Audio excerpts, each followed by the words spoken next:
How about Alyssa Smith? She's got 6. The last 5 games, she's only averaged 7. Here's Satu Sabali.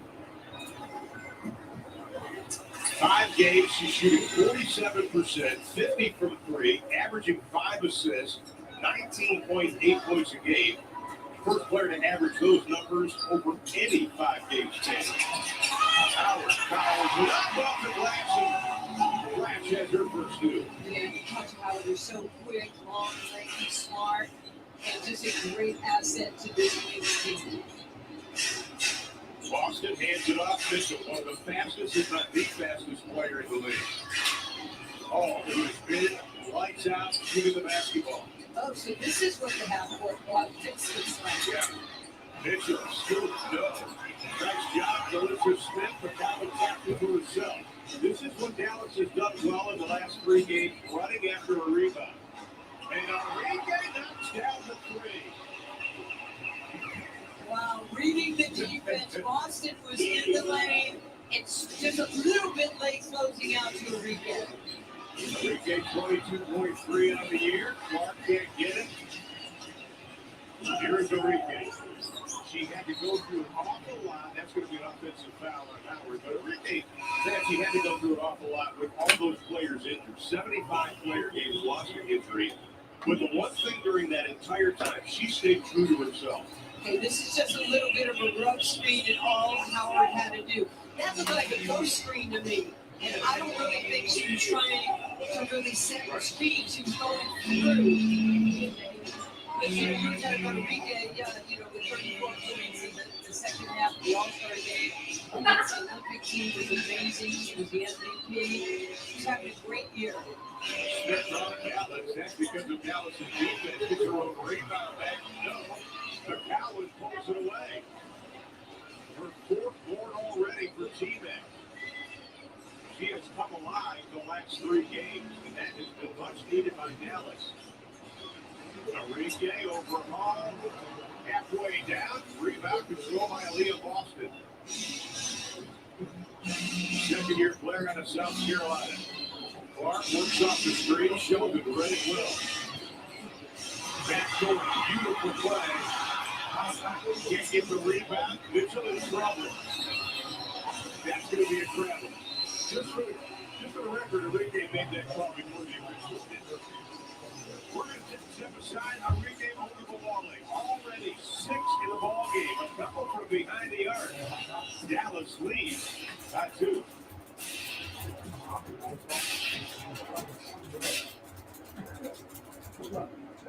It's like, usually I'll be outside in the wintertime. We go to a whole turkey here. It's like, what's wrong with you?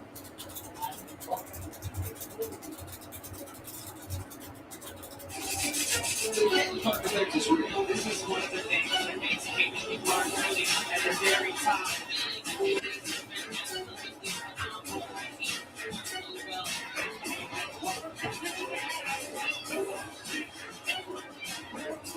If you would have told me I would like leave the league and assist my camera, if you see that, I probably would have told you were lying. I think a lot of pride in that. Like, I want to set my team up. We should see.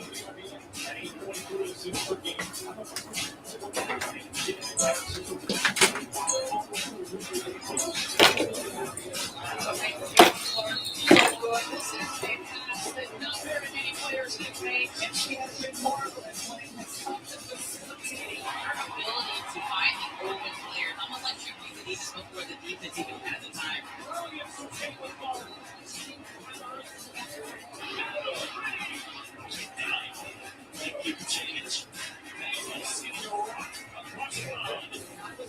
Ridiculous. So all of this fucking money. They should have a special. Eagle Eye, Hawkeye Vision from Kansas Park.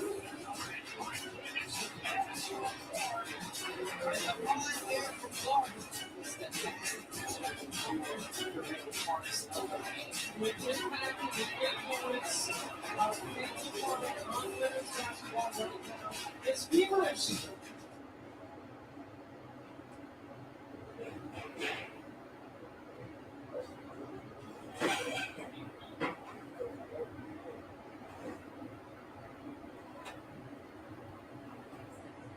Time for our Wendy's Rewind. July by 9 last year at Gainbridge Fieldhouse in Indianapolis against the Fever. Arike Ogunbowale scored 10 consecutive points down the stretch. Gave the win to 77-76 lead. But Lexi Hall, she had a chance to win at the buzzer, but her shot bounced off the rim. And the Wings took the victory, by the way, Arike 14 points in that fourth quarter. Along with Nancy Leifman, Siobhan Hergenauer, doing welcome back inside.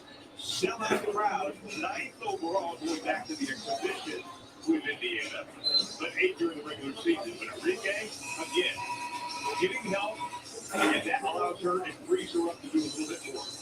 Well, when I talk about both of these teams, and everything you said about Arike is so true in what she's been able to do, but I look at the coaches on each side, both in their second year as head coaches in this league, whether it's Christy Sides, whether it's LT, they're doing such great jobs motivating their team and their locker rooms, and that's why they're successful. She's successful too. That does help. Dallas now 4 for 7 from 3. Indianapolis missed their last 6 shots. And the lead goes to 5. Wings trying to stretch that win streak to 4, the longest since last season. Put it in perspective, they won only 9 games in the first part of this year because of the injury. McCowan, rebound number 5. The drive, tip. Nice job, Maddie Seegers keeping it alive. J.C. Sheldon, no. It's good to see, Maddie back on the court, being healthy. Part of that, you talked about how many games? 70-something games. Yeah, 75. 75 games. She had a broken finger, needed surgery. We've got a whistle and a foul. Maddie Seegers never got down. She kept working out. She basically got cleared about a week ago to go 100%. Had to have kind of a big split. I don't see the split on that. No, they took it off. It's the first game without it. It's just right there. But one thing about her game, she's more solid since her rookie season. Almost doubling her numbers when she was starting earlier in the season.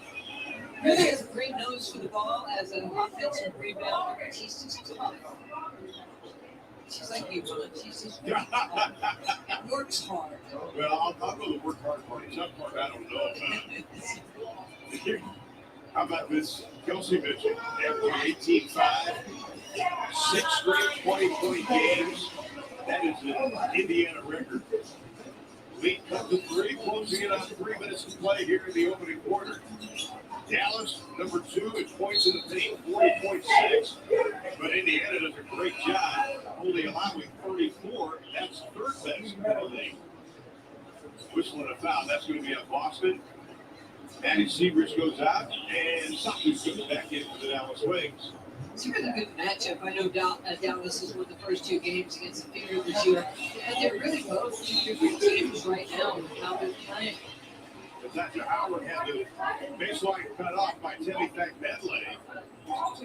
Fagbedley has been very impressive. She's had a couple of stints where she's had to miss. This is her 5th game back since her last injury, but she's really been different since this game. That's going to be an offensive foul. I think Teddy's going to call it. She goes, no. You can't swing at the face of a defender, and when you see this, and I know she wasn't doing it to try to hurt Natasha, but watch this. Oh, she didn't make contact. Whoa, that's. Natasha Howard was over on 5 straight acting. It was fantastic, and the committee would like to present Natasha Howard. Mitchell carries the 3. That was pretty. And what a shot, what a left-handed shot she has. That's one of the reasons why right now the Fever are 5-1 since the Olympic break, the best in the league. And then Dallas answers again. How about Arike, her 4th three-pointer made? Every field goal made has been hard. Gets her first field goal of the afternoon. The sellout crowd here, for the Wings is going bananas with the level of play and seeing some incredible action. Clark pulled down the rebound. We got a whistle underneath. And that's going to be a foul, I think, by the way of Boston. Check out Arike. And look how she plants her feet. Her shot is always lifted. Better to be long than short. And one more time, that was a little bit of the run out that we had before. 4 3-pointers made for Sato, her career and season high 7. That came against Chicago back on June the 20th.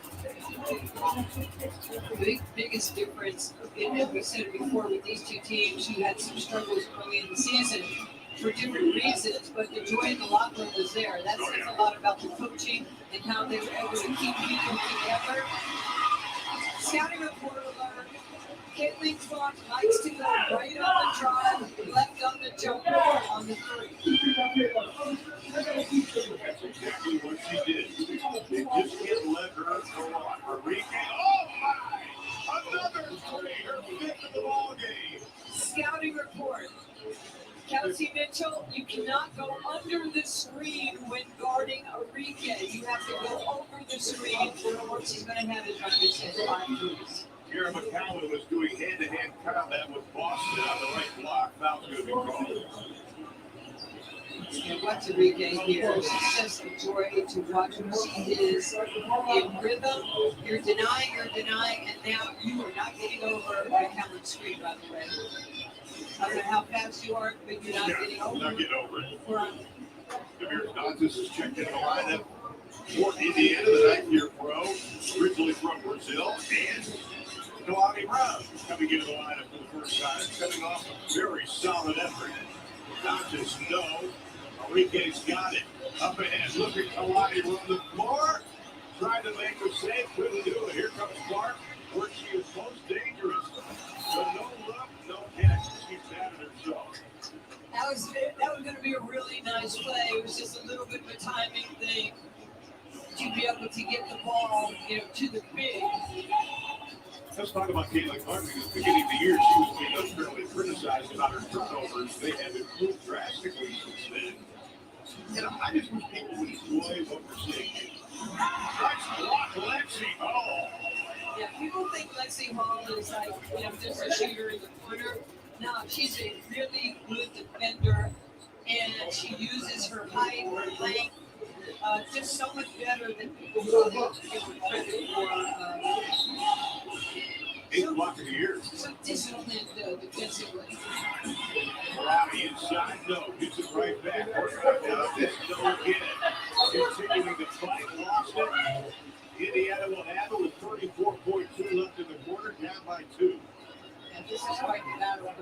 Kalani Brown she is just a battler around the rim. She's really so fundamental in how she plays. Indiana coming off that 100-point victory against Chicago. That's the most points he scored all year. Mitchell again, no. But she never gave up on it. Fall away, no. In fact, Benway lost it to Sato. Wings could get the last shot. Somebody says, I'm just going to take it. Whistle and a foul is going to be called with 5.7. Kids, you don't want to miss the opportunity to learn from one of the greatest women's basketball players of all time, sitting next to me, Hall of Famer Nancy Lieberman. Sign up today for the one-day gold medal camp tomorrow. Get advice on and off the court from Nancy and Wings personnel. Cost is just $85. Open to girls ages 6 to 15. Visit DallasWings.com for more details. Well, let me tell you. Yes, you can. Please come out, and this is something that the Wings do. They always want to deal and share with the future of the game. Every one of us, everybody on this court, sitting on the benches, we all went to basketball camp, learn the skills, work on our game, so we can play at another level. I'll be out there. I can't wait to see everybody tomorrow. Mitchell at the buzzer, not going to get it. Neither team shooting a great percentage. Indiana 36, Wings 32. Those don't matter. Only the score, 23-19. Wings up by.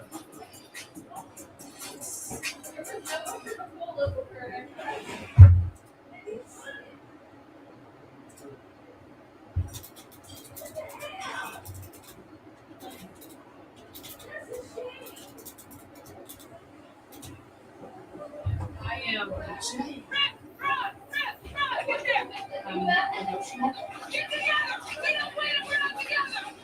Like that's probably the one that I have tried to make sure that we're doing the most. Because these guys are so focused and so locked in. And you take fun out of it, but you get really hard at times.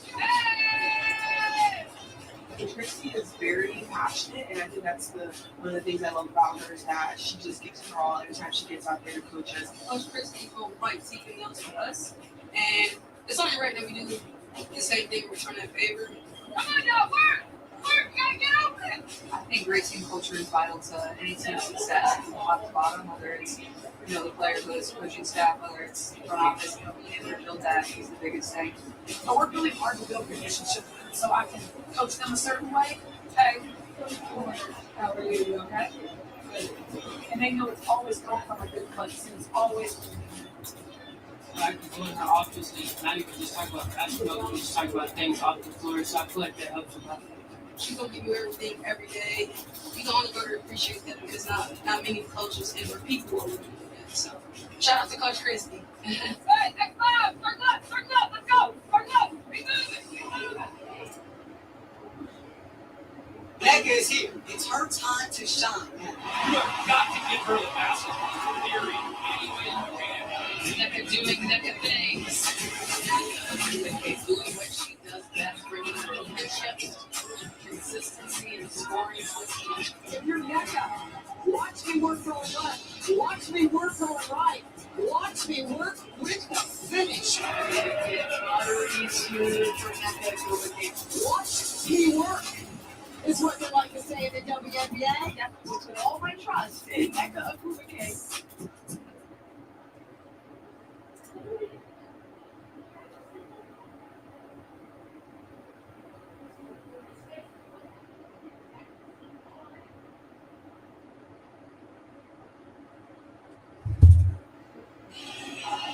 Back here at College Park Center where the Wings are up 23-19. I'm here with head coach Trisha Channel. The pace, the physicality, you gotta love what your team is doing right now. Fun and style of basketball, right? Two teams that love to push the pace, and we just got to do a better job doing our defensive transition and keeping them off the offensive glass. Coach, I saw Arike hit a backboard three-pointer. Does she still seeks to make you every single We got to change that rule to a four-pointer. Come on, and that's it. We'll see more of it. Thank you, Coach. On the season, the Dallas Wings average 6 makes of 3. They've got 6 today. One of the next, they've been on the field about her injury. It's actually great that the Wings are getting 3, but their bread and butter is still getting the ball inside. Well, it's not about the Fever not getting threes. It's about the fact that they're not getting as many as they want. The Wings have got 12. They're shooting 50, as you said, 3. And the Fever have only taken 5 threes, which is very unusual. They're in the top 3 to 5 in all the different categories that you can either take threes, make threes, or the percentage of threes. Indiana averaged about 26 three-pointers a game. They made 9 of them. That's why we're on the tough test. You have every number known to man and win. I have no blood. Hey, I'm searching for the percentage that he's pointing to on his chart. Probably my mother. I love doing that stuff, though. Johnson's facing a 2-point game with 9.5 to play here in the hand of Arike. Clark was on her nose. Nice job, though, David Clark jumping out on that. I think that's the 4th different defender. They keep switching the defenders up on Caitlin. Caitlin has had Jace on her. He's had Arike on her. She's had Sancho on her. You guarded her for possession. It's really, you have to do that to keep them off balance with different looks. We talked about Caitlin Clark scoring and passing, but leading screens. How big is that difference? Well, that's what the great ones do. There's EQ and IQ, and she's got both. Johnson's inside, trying to dump it down low. That'll be a turnover. That'll be the 6th turnover for Indiana. They only average just a shade under 14 a game. Leading by 2, trying to extend their win streak to 4, as is Indiana. Backdoor, J.C. Sheldon. How about the pass from Kalani? And that's a great pass. She's a very good passing big, How about coming off a career-high 3 assists tonight versus Minnesota? And Mitchell answers again. She goes to double figures with 10. Is it fun to watch great players play great? Watch this. This is so hard to guard somebody in motion right here. This is a set play. She runs through. See, Caitlin thinks she's going to run to that corner split series, and she turns it up because she read the defense. On with her second block. Can't finish it. Satu had it. All comes back with it. Mitchell plants, fires, carries for 3. Timeout. Patricia Trammell in the wings. 8:26 left in the half. Mitchell's got 13. Indiana lead.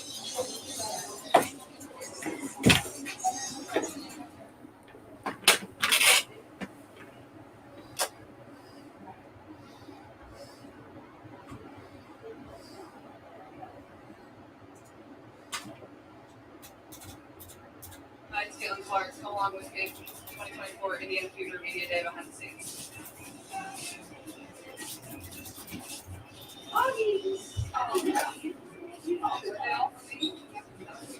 No, it's not a tree.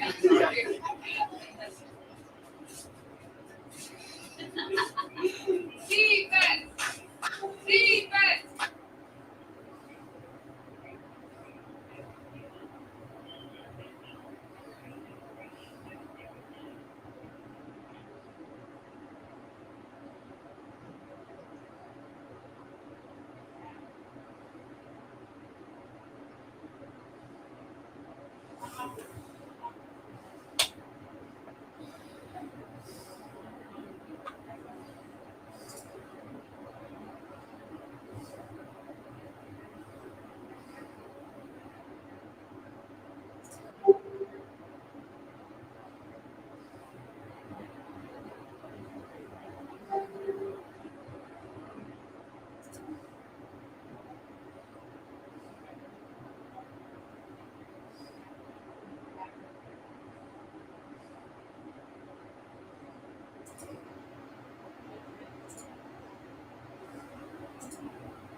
Idolized her, and now you get to do this in real time. Howard, no, a little bit short. The Wings didn't look like they had a lot of push on that. Wings only 1 of 4 shooting here in the second. Indiana 2 of 3. Now scoring Dallas 7-2 here in the second. Before too much time to go on, I want to wish Debbie Antonelli, who does all the TV, for the Fever and for so many other reasons in broadcasting. Happy 60th birthday, Debbie Antonelli. You're a blessing to this game. It definitely is. We did the WNBA NBA game. Oh my gosh, it's stage, planning, and just so much, the charity. She's great. Swings Pregame the lead. Back that leg out front, being guarded by Howard. Takes the big Euro step. No, Kalani ball gets into the hands of Sheldon. J.C. Sheldon, also, as you heard, out of the Ohio State, has been starting the game. Seth Woosman's been coming in for defensive purposes. the glass. A beautiful pass by Sheldon. I know her sister Emmy's in the crowd with her family cheering her on. That's going to be a grab against JC and Caitlin Clark. Here's Emmy. Look at her. That family is so excited about coming here. Her sister Emmy's a rock star. Wherever she goes at Ohio State, you know, certainly JC told me she was so excited for her teammates to get to meet her sister. Not as excited as we were. Here's Clark. Sheldon quickly picks her up. Clark 2 of 6 shooting. She's got 5 points. Inside, Smith launches. Smith's got 8. And that pass didn't look so sexy, but let me tell you what, the fact that Caitlin Clark was probing, and just waiting for that space to open up, and then for the player to be a willing receiver.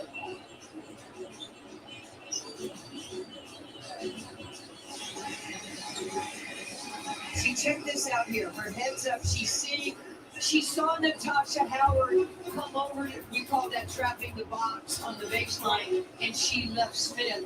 And now she was able to get the ball to Smith, who came right into the area that Natasha vacated. Clark's got a couple of assists. She leads the WNBA in assists per game at 8.3.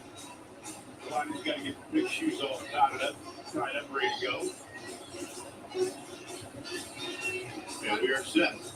Lonnie Brown played over in Israel many years. A home game, came back here. Mitchell on shot to the big step. What a play, J.C. Sheldon. Kept it alive, still kept it alive. What a hustle play by Sheldon. Kalani over Dodgers. No, that's going to be a block. But what a play by J.C. Sheldon. Yeah, this thing was a race. This wasn't just, let me see if I can get the ball. Watch these two athletes going at it.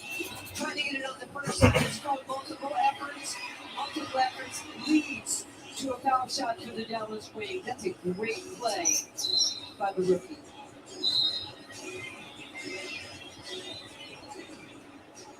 North Texas Giving Day, the largest day to donate to local nonprofits, is right around the corner. It's September the 19th.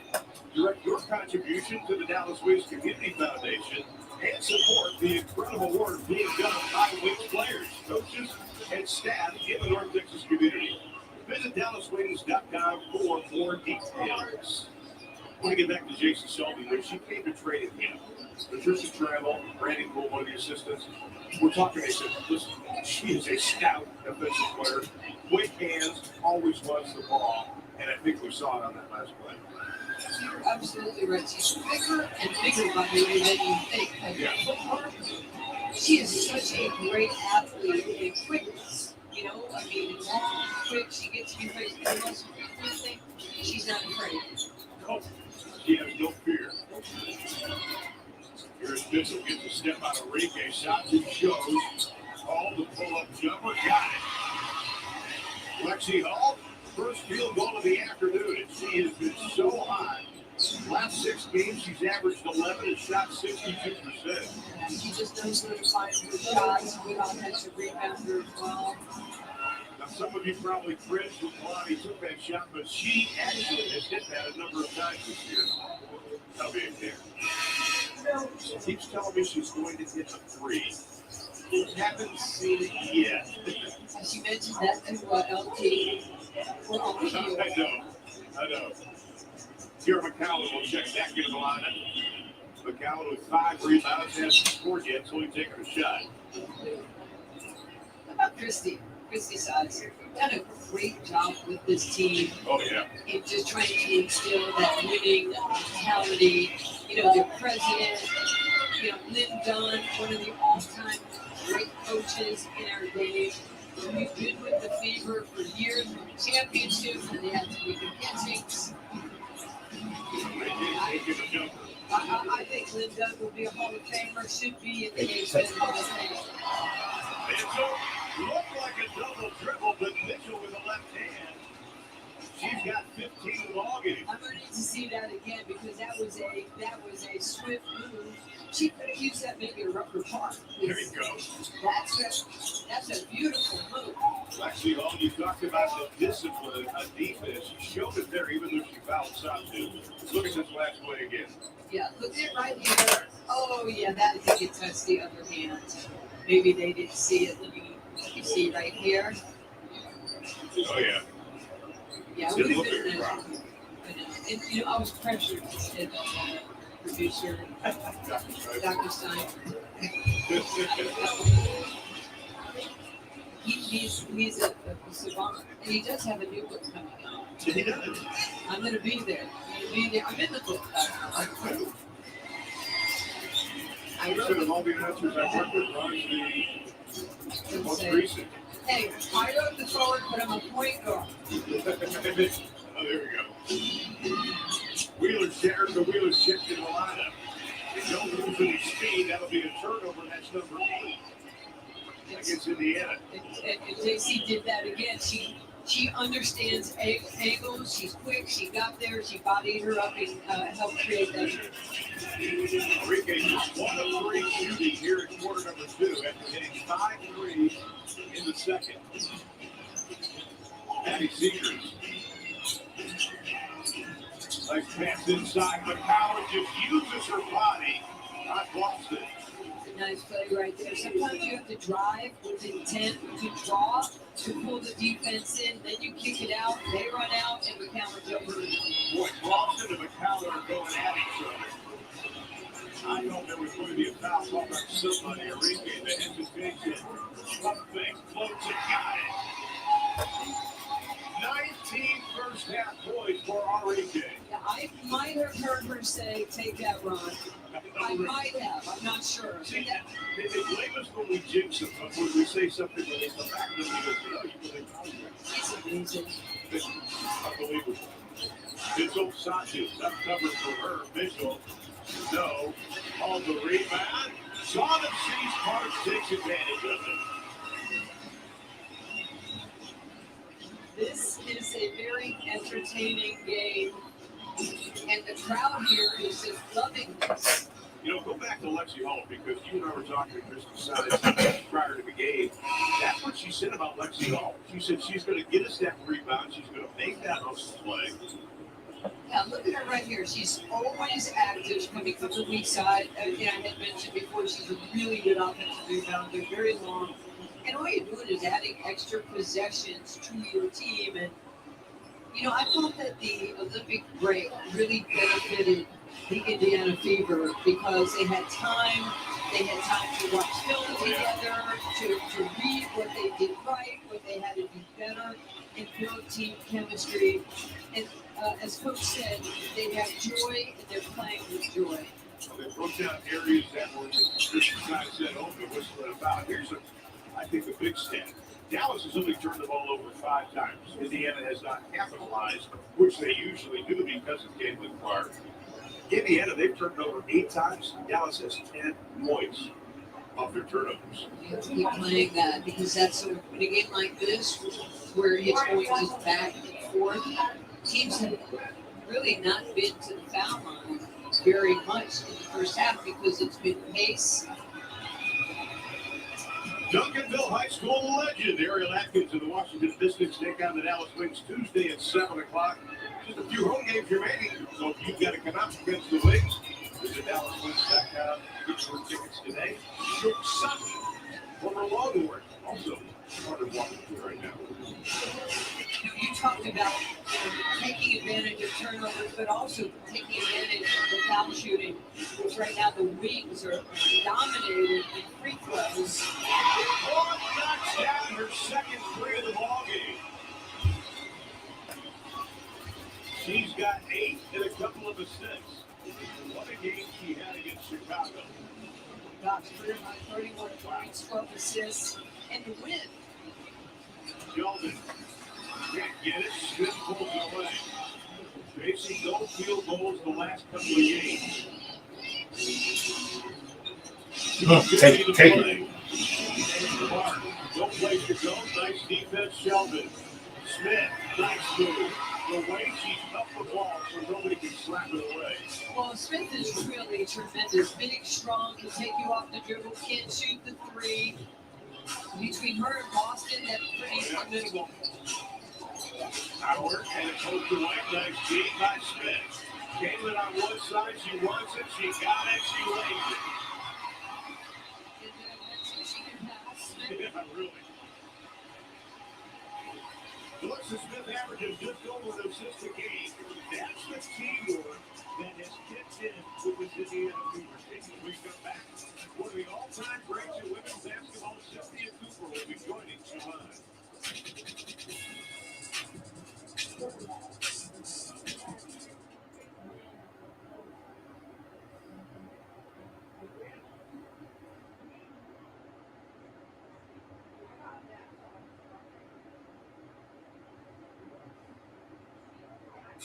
Consensus NCAA Player of the Year, Caitlin Clark of the Indiana Fever. Record TV ratings, new highs in season ticket sales, and now a sold-out exhibition game. And one of the most celebrated rookies makes her debut.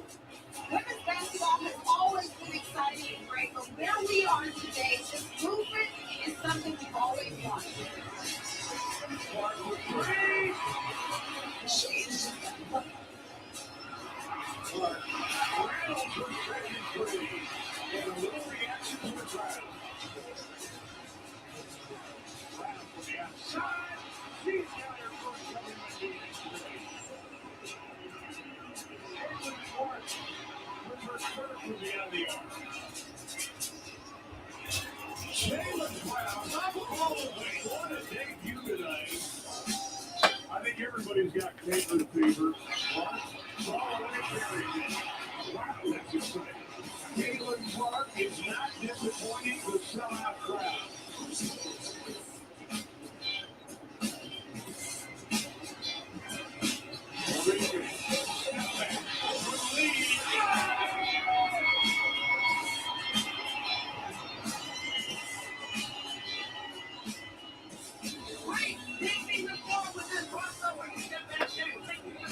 Yeah, I wouldn't say mid-season form. Thank God I made that.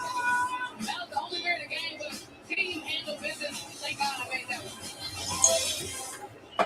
What a night tonight.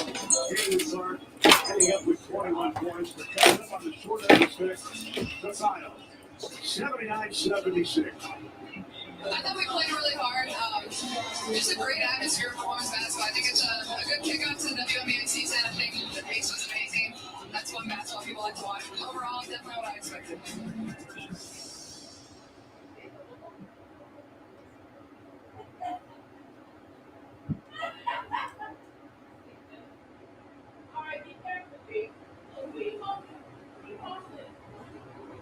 I am here with the Hall of Famer, four-time WNBA champion. I'm going to call you an OG, but I'm not going to do that right now because you can still get down with the best of them. First and foremost, what do you think about this game so far? I mean, it's been so entertaining. Back and forth all the way. You got to give a hats off to Arike. She's doing a fantastic job putting the ball in the basket. You look at Kelsey Mitchell doing a great job, and now Caitlin Clark is heating up. So it's been fantastic to watch. And when you talk about Caitlin Clark, back during the All-Star break, you mentioned that Arike is one of the best one-on-one offensive players in the league. When you look at that admiration and that camaraderie across the league, what is that morality for the league? I mean, the league is fantastic with all of the talent across the league from coast to coast. But I'm going to tell you, I'm going to just tell you, my friend, if you want to compare anybody to Cynthia Cooper when we won the 4 championships with the Houston Comets, you have to compare her with Arike. She can score on every level from the three-point line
pass it back to Nancy. But hey, Nancy, come get this.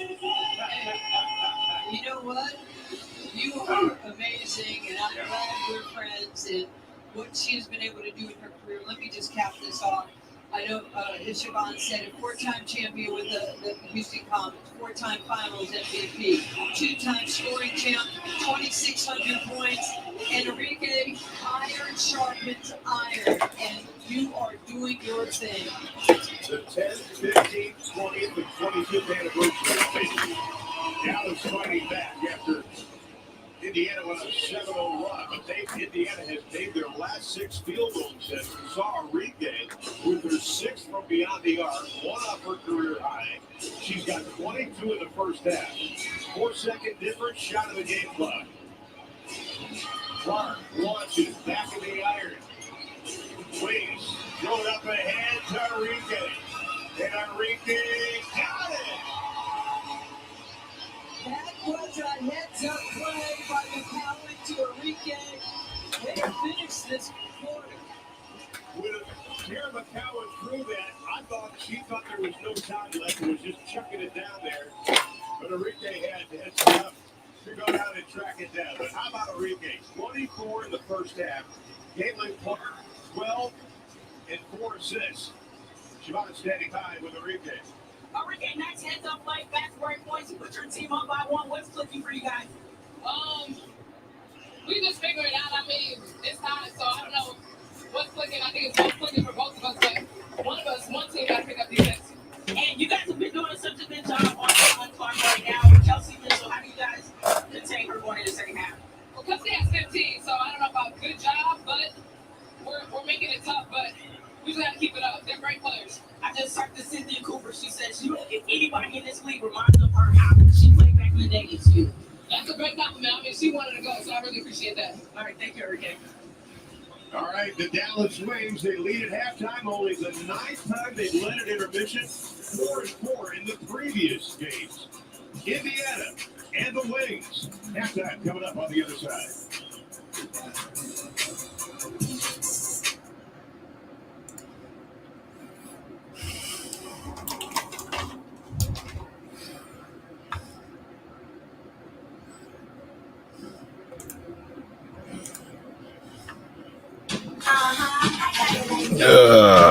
There we go. Good game, man. It's been a barn burner. Hold on. I don't think my microphone is on. That's better. Much better. Watchable with the sound on. I see you. Yeah. I made a comment the other day, and I don't dislike Cheryl Swoops. And I thought Cheryl Swoops was a decent enough announcer until about 3-4 weeks ago. And then it just got worse and worse and worse. I mean, even with the Gilbert Arena stuff, that wasn't that bad. But every time afterwards, it was just like, you can not like a player or not particularly care for a player and still offer a fair assessment. And if you're going to be an analyst, that's your job. So I think that's where she kind of fell off, I'm going to say what I want, how I say it. And she came out with a comment that said that she had personal relationships to all of the players. And I don't doubt that. However, the optics of it didn't look good. And when you're an analyst, that's what you got to look at. And I think that's why they replaced her. For if you look at the game that she did the other day, when it was like almost 12 seconds of dead air, because she didn't want to co-sign what the other guy was saying, what her co-host was saying about Caitlin Clark. And it's just like, do your job. You ain't got to gush over her. Just say what you're supposed to say and keep it moving. But so she may have just got promoted to fan. So we'll see what happens. She's still gonna have her podcast or whatever, but at this case, I'm old enough to know, my choice is to listen or not. So I choose not to listen. Clark is having an average game, absolutely. Aaliyah Boston's playing a little bit better. Kelsey Mitchell's still doing Kelsey Mitchell, because right now it is the Arike versus Kelsey Mitchell show. because Arike hit a 3-point off the glass, y'all. Off the glass. That girl is not playing. Put a hand in her face, do something. But her and Kelsey Mitchell have been going back to back. A couple of, trying to be too cute passes, and you don't need that. But high paced game, and I think Indiana, they gotta score points in the paint. Indiana was, let me count the first half. Hold on for a second. Let me get this. Second quarter, all quarters. So right now, 2, 4, 6, 8, 10, 12, 14, 16, 18, 20. 20 points in the paint. 20 points in the paint. Really, 14, because I'm talking about anything in that little circle. That's what I consider the paint. That's, to me, that should be a 75% shot. But they're not getting it.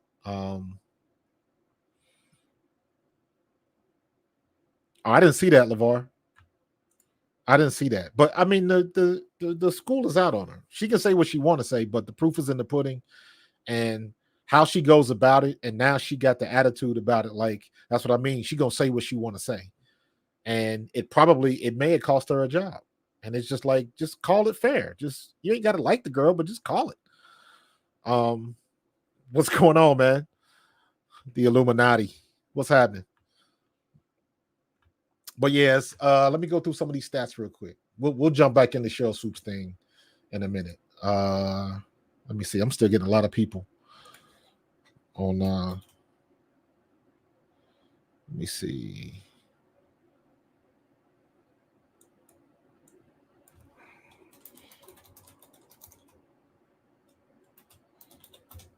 There we go. So right now you're looking at. Let me look at the box scores. And then I'm just going to go for about another. I'm going to go to a halftime is over, and then we'll reconnect back after the game. But right now, Melissa Smith is having the game. She got 10 points, 6 rebounds, 2 assists, and a steal. So she is filling that stat pad. She's playing well. I like the way she's been getting rebounds. Aaliyah Boston, only 2 points, 4 rebounds. But she's got 2 blocks. So she's been, making her defense known, but you got to be able to make them shots in the paint. Kelsey Mitchell just doing Kelsey Mitchell things, 15 points, 4 rebounds, 3 assists. Everybody says she don't like the pass. She got 3 of them today. Lexi Hall, she got 4 points, 3 rebounds, 2 assists, and a steal, and 2 blocks. Lexi Hall is showing up on defense right now. It's funny because I look at her. Lexi Hall and J.C. Sheldon is the same player. Both hustle plays, both got good defense, and, they take a couple shots, and, when they get hot, that's some scoring that you didn't count on. So Caitlin Clark, 12 points, 5 for 10 from the floor, 2 for 6 from 3. So she's okay. Only 1 turnover, so I'm good with that. 3 rebounds, 4 assists. So she's solid with double digits. So, but it's been a pretty good game, man. Pretty good game. Howard's got 5. Sabali's got 8. McGowan's got 4. Arike Ogunbowale, 24 points, 5 rebounds, assists, a steal. Arike is in her bag right now. J.C. Sheldon got 4 points, but she's got 2 assists and a steal. So Arike is going off right now. 24 out of 46 points for Dallas. That's half the points, more than half the points. So they got to figure out how to slow down Arike. I saw somebody in the chat, in the Facebook chat during the game, was asking what's going on with Grace Berger. I was like, Grace Berger don't ever play. She mop up duty only. I would love to see Grace Berger instead of Erica Wheeler, but we all know that's not going to happen. Definitely tight game, Cheryl. Definitely a tight game. So, but it's a good game, though, and I kind of called this one. Yes. I put a video out late last night about Ashlyn Watkins. The Ashlyn Watkins situation is very ugly. It is, she got arrested for assault and kidnapping. Now, after reading the story, it sounds like she got into an altercation with possibly a girlfriend or somebody she was talking to or something like that. Check out my channel, watch the video. I got some thoughts on it, just my opinions. If it had been a guy in that situation, all hell would have broke loose. But the fact that they got her on camera, holding somebody's head, forcing somebody to walk down the hallway, that sounds like a domestic thing. My girlfriend, who you talking to, what you doing here, that type of thing. I don't know. So we'll see what I'm trying to, it's a lot of information that still got to come out from that. I know somebody put a statement out saying that we're going to find that it was a big misunderstanding. And I'm like, yeah, I hope you're right. I hope my whole opinion on this situation is wrong. I just did a video last week on Ashlyn Watkins talking about the new, some of the new athletes coming in the W, specifically the ones that know how to dunk. Ashlyn Watkins, Kiki Ariafin, Toby Fournier, but she's far out because she'll be a freshman this year. But my point was talking about the athletes coming in that can dunk with ease, with consistency. So Ashlyn Watkins was one of those people. But I don't know what's going to happen now. I have no idea. So, but in any case, it's going to be interesting to watch to see how Dawn Staley handles that. Because if she's off the team in a hot second, you know what the situation is, and you know it wasn't a good one. So we'll wait to see what happens. We got the halftime show going on. They showing all of this Dallas Fever stuff. I've seen all of this stuff before. They keep regurgitating the same stuff, but good game right now. 45-46, 1-point game. It's been back and forth. It's been the Kelsey Mitchell Arike show. And it's been pretty good. So we'll see what's going to happen. We will definitely see what's going to happen. But I'm going to get up out of here. Just wanted to talk about the halftime stuff. Been a awesome game. I called this one. I'm like, don't let Dallas's record fool you. Dallas is playing much better since Sabali got there. Sabali got there.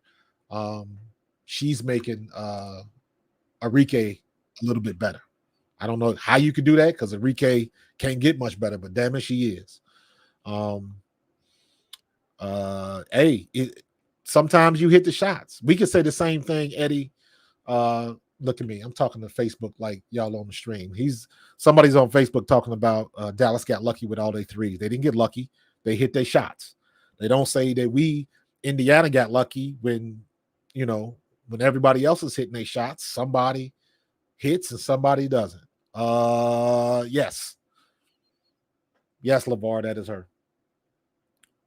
Dallas looks like a new team since she's joined the roster. So, but it's been going pretty good. So, I'm going to get me a hot dog and some of my barbecue before they resume this game. So, the stream is going to stay on. I like this interface. If you like the interface, give me some feedback in the chats because I've been messing around with all of this, the stats and all of that kind of stuff. Trying to get these live feeds and just pull information because you can't broadcast the game. So it's been going pretty good. I think I got up to like 40, 50 people watching in the first half, then they kind of trailed off. But I would imagine it's going to pick back up after the game because after the game is supposed to be the true post-game discussion. So we'll have some fun with that. And lot to talk about. So burgers on the barbecue. Yeah, man, that's what I do, man. Cook the brisket, cook some burgers, hot dogs, some chicken. Yeah, I don't play around on the grill, bro. So I'm about to give me a hot dog and maybe a burger or something and scarf it down before this game starts to resume. Yes, it's another track meet, Kev.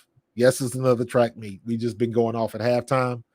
I'm about to log off, Kev, but I'll be back after the game. I'm gonna keep this scoreboard up. So the scoreboard and the chat will be live during the rest of the game. And then I will come back after the game, immediately following the game, and then we'll get into our post-game discussion. So it should be a good one because this is a good game. So, all right, let me jump back into OBS and get things the way they're supposed to be. And give me 1 second. PNT, blah, blah, blah. Let me hide that one. Put my logo up there. And no, that's not it. And there we go. All right. So I'm gonna be back in a minute. Kev, I'll see you after the game. So do me a favor, make sure you hit that like and subscribe, and come back after the game for the post-game discussion and bring a friend. Make sure you share. All right, I'm gonna see y'all in a minute. And I will see you when the game's over.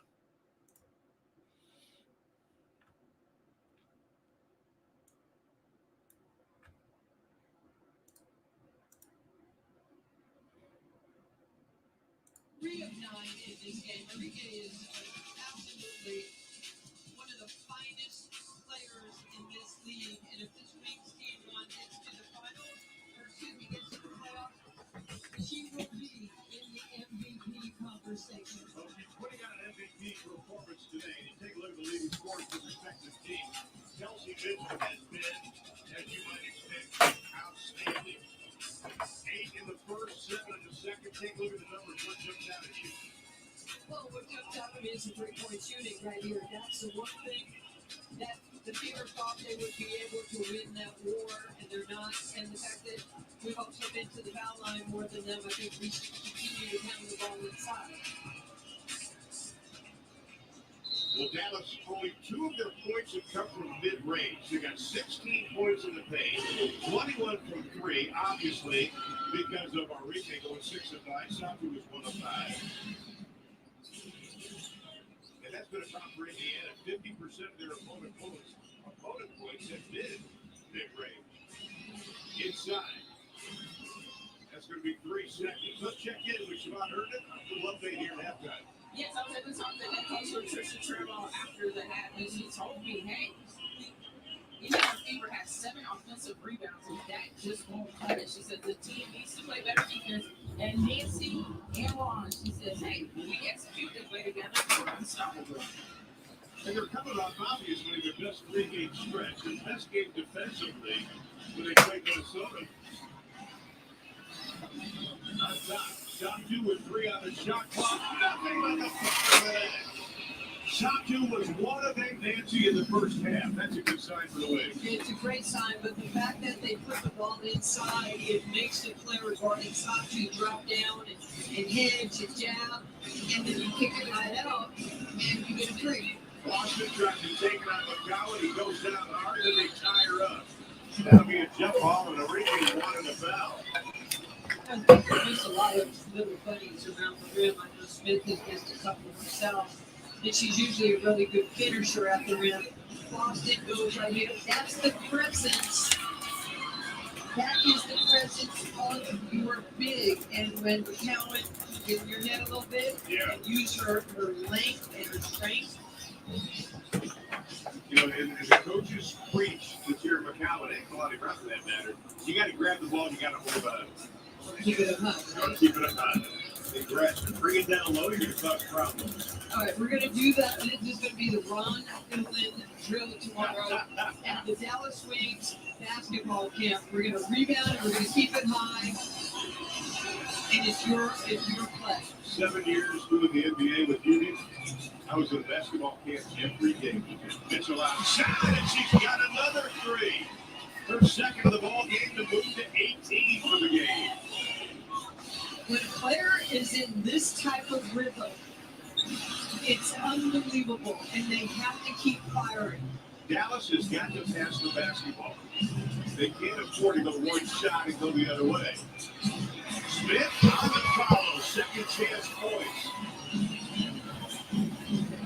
But still, the pace of the game is good, and in the first half, by and large, both teams are getting the ball up the floor on the rebound within 3 seconds. That's good ball movement, and Saku another 3, her second of the half. Nice pass from Tierra. She knows, and you keep your head up as a big, you can see the big coming at you. No, here is Howard. Howard's 1 on 3, get away from the troops. Talking about the passing.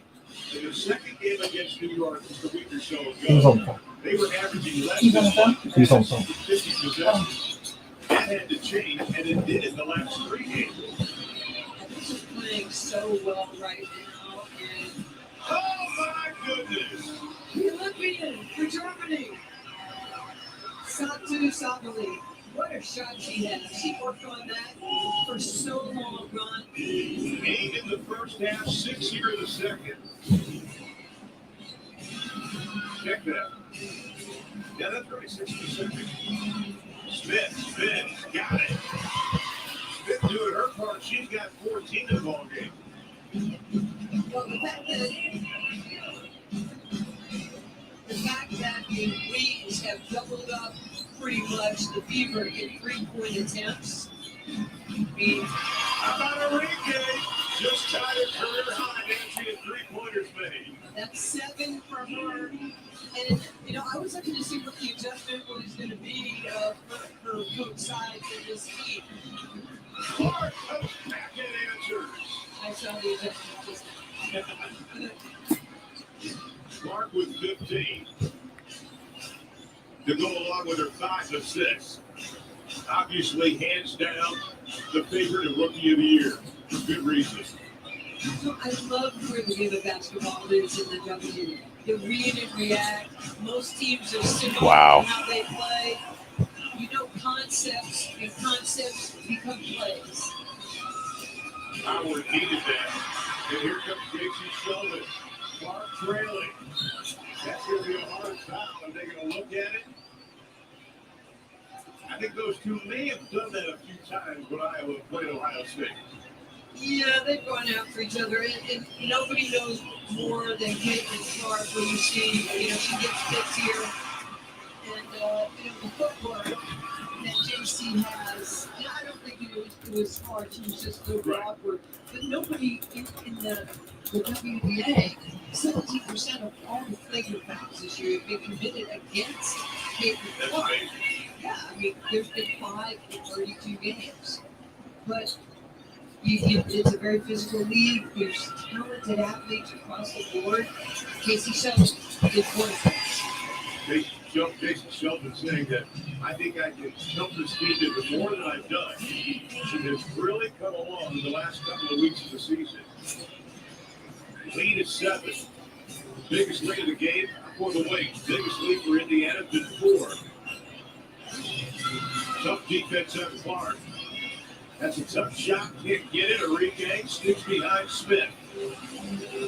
Up ahead. Flash. Ooh. Move by Natasha Howard. Check this out, Natasha. She does okey doke. She flashed with the ball in transition. The ball fake freezes the defense, and the Wings are flying.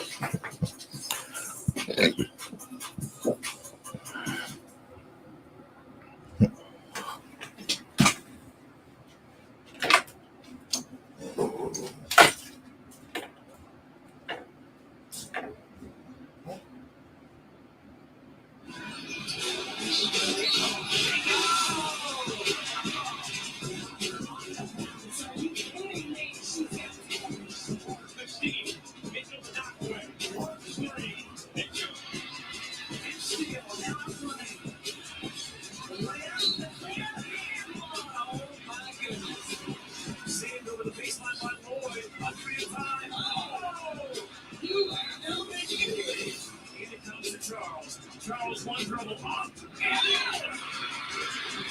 We'll give the foot back, and it's good.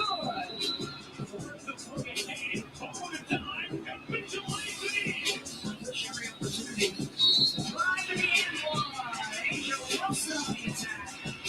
Keeps the liner company. Swings it over the hole with a wide open three. She got it. Warm ball for Indiana. Still in the corner.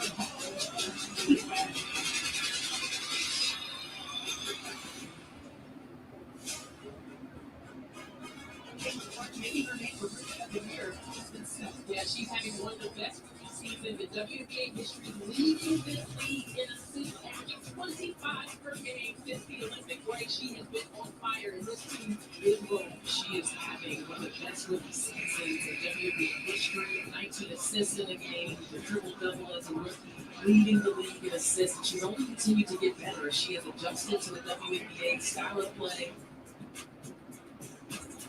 Tafisa Collier is the center of attention in this one. A new career high with 18 rebounds.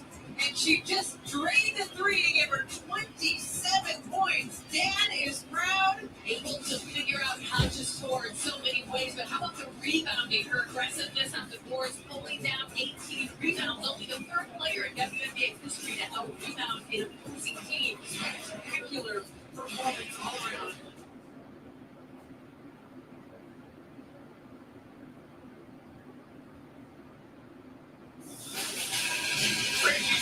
Presents our KDS play of the game. This was so sweet. Look at that move. Lash is what she is. Dallas on a 6-0 run. They're 6 of 9 shooting here in the second half. 4 of 7 from 3. Getting everybody involved. Here is Hall. Has it poked away. Nice defense. Smith, they close, they show the double. Boston, no. Nice job of Powell pulling down her 9th rebound. This great defense in this quarter by the Wings. Great job. Force got it. The lead is 9th biggest lead for either team this afternoon. That's going to be a kickoff. That's not as good as the kick that Arike had a couple years ago. Yeah, she had a good one. But this was FC Dallas. I wasn't sure what game for that. But so I want to get back to the defense. LT doing a great job with her basketball team, making sure they're going over screens at the appropriate time.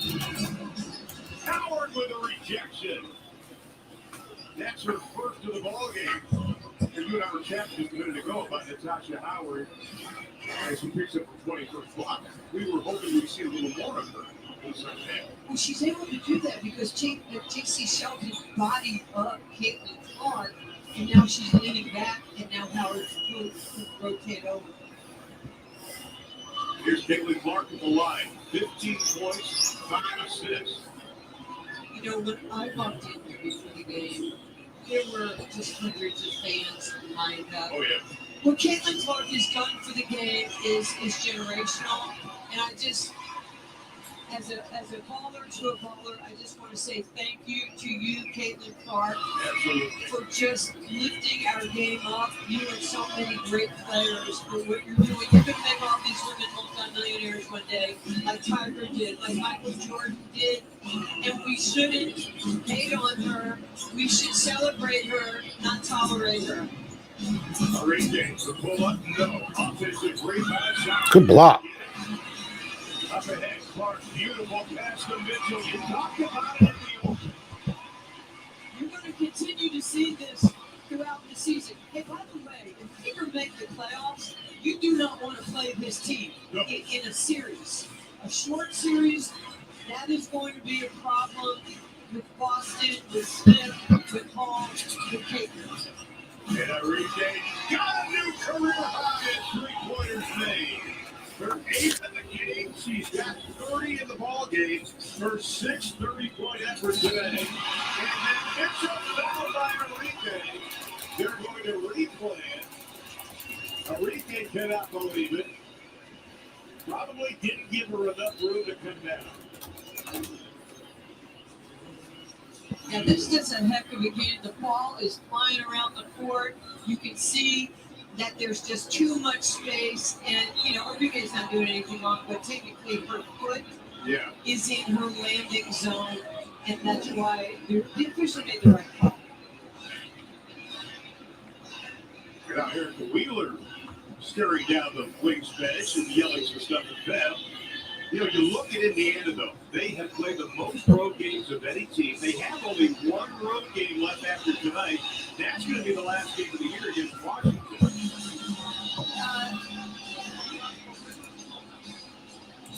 You know, Caitlin Clark, I had a chance to talk to Lisa Bluger yesterday, and I asked her, when did you first see Caitlin Clark? Did you get a chance to see all of her accolades and what she's done? And I think we have to lose she's a rookie. She's now throwing out long-term WNBA records. And I know that we're showing some rookie records right here, but my goodness, she's changing the game incrementally with how it's played. And, I have her in my top 5 right now, for MVP. I do think Asia Wilson is by far unanimous front runner in that. But I said, when did you first see Caitlin Clark? And she goes, well, she was in 8th grade. The first time I saw her, she was 14 years old. She stood out immediately. She had that it factor. And, look what she did in Iowa. Congrats to everybody at the University of Iowa for, taking this young player, developing her into this enormous superstar of the game. We prayed to have the media that's going on right now, my generation. And it's happening right now. Now, Arike having words. The foul was correct on Arike. 2 shots to make 1. And then Indiana will have the ball. And now Arike, she is not happy with that call. Talking to Jeffrey Smith. And it's starting to heat up. When Erica Wheeler kind of walked over towards the bench, it got close to the Dallas Wings bench. And Mitchell, once again, 2 free throws to make 1. Now they get the ball. Wheeler's got, it's not Wheeler, but Mitchell has a beautiful shot. Lefties always have, whether you're bowling, or pitching, or throwing a football, lefties have that smoothness about them. Well, this is going to be the, I have no idea. Now, this is going to be the flagrant one. It was ruled. Arike is just in a groove right now. I know she didn't even want to sit down because she just wants to be out there because she has this career game. In every big game, Arike just lights up TV because people get to see how great she is. And she's so young and she's hungry. And Arike, they're going to have to sit her down. We don't see Arike actually kind of go off very often. No, because she's so locked in on the game. She has that Mamba mentality that, we know with her relationship with Cody. Now Indiana with a chance to pull this one or even tie it up. Why would you make that pass? Here comes Natasha Howard. Sheldon getting the majority of the playing time. Both she's had in the 3-game win streak. That's going to be a foul as Natasha Howard flies out the back. Foul by Clark. That'll be her second first goal. And Arike's going to come back into the lineup again already. A career high 8 3-pointers made. 30 for Arike. And really great awareness, by Coach Trammell, because you don't want to keep somebody who is so hot and playing so great on the bench when they've just been crushing it. In Boston, Steve Sarkisian down in Austin probably would like that block from his offensive line. Oh, yeah. Watch this. Oh, she got double feet. Oh, yeah, I thought it was more WWE, but yeah, Texas. But truly, you can't do that. Yeah. You just can't put your both hands. Well, it's going to be a delicious Smith. Her third shot, too. Looking for her 20th point. Good hustle, Arike. Can't come down with it. Indiana will have it. You know what? Arike's a really fantastic rebounder for guard, but she is a two-way player. She plays so hard on the defensive end. 12 will run now for Indiana. Trying to expand on that. Arike, tough ball away. Can't get it. Smith rips it away. Her 8th board. 2 away from a double-double for Melissa Smith. Smith 13 double-doubles last year. She's got 7 this year. And a foul. See, the one thing that Caitlin Clark, of many things, not just one, she dribbles at the defender. So the defender's instinct is to step up and help. The minute you dribble at the defender, you go backdoor, and there's no help if your shooter's on the weak side. Off break play, and ends up and picked the Clark getting her 19th point. Great out of bounds play because on the other side it was an open corner. The corner was not filled with a player. Howard faces up on Smith. Backs her down. Clark shows a double. Let's watch Caitlin Clark again. She's in the middle of the lane in this replay. Yeah, just watch her right here. She stays just long enough with KC because they think they're going to give her the ball on the perimeter, and all she does is make a hard cut to the basket. Mitchell was getting into it down low. Jeffrey Smith blows the whistle, calls the foul. You know, we keep talking about the IQ and the EQ, the intellectual intelligence of reading how the defense is playing you. If there's young players out there, don't play the play the game. Good point. Play the game and read what is in front of you, and coaches will want you on the floor. After sides wants a little explanation from Jeffrey Smith. Jeffrey joined by Tim Green, the crew chief, Sarah Williams. Over here. Call that a flagrant, I think. Or was that a defensive 3 seconds? Is that a flagrant, I think? Or was that a defensive 3 seconds? Flagrant, I think. Or was that a defensive 3 seconds? Now we're seeing offensive foul. Kelsey Mitchell and Arike's got 31. The Dallas will have the ball out once again.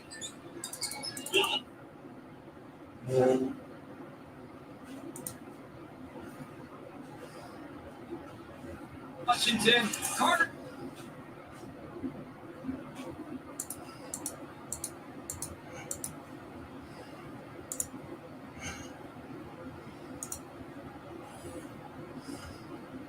You know, Caitlin Clark, watch this. She doesn't put the ball where you are. She puts the ball where you're going. Oh, yeah, Arike was on the ball.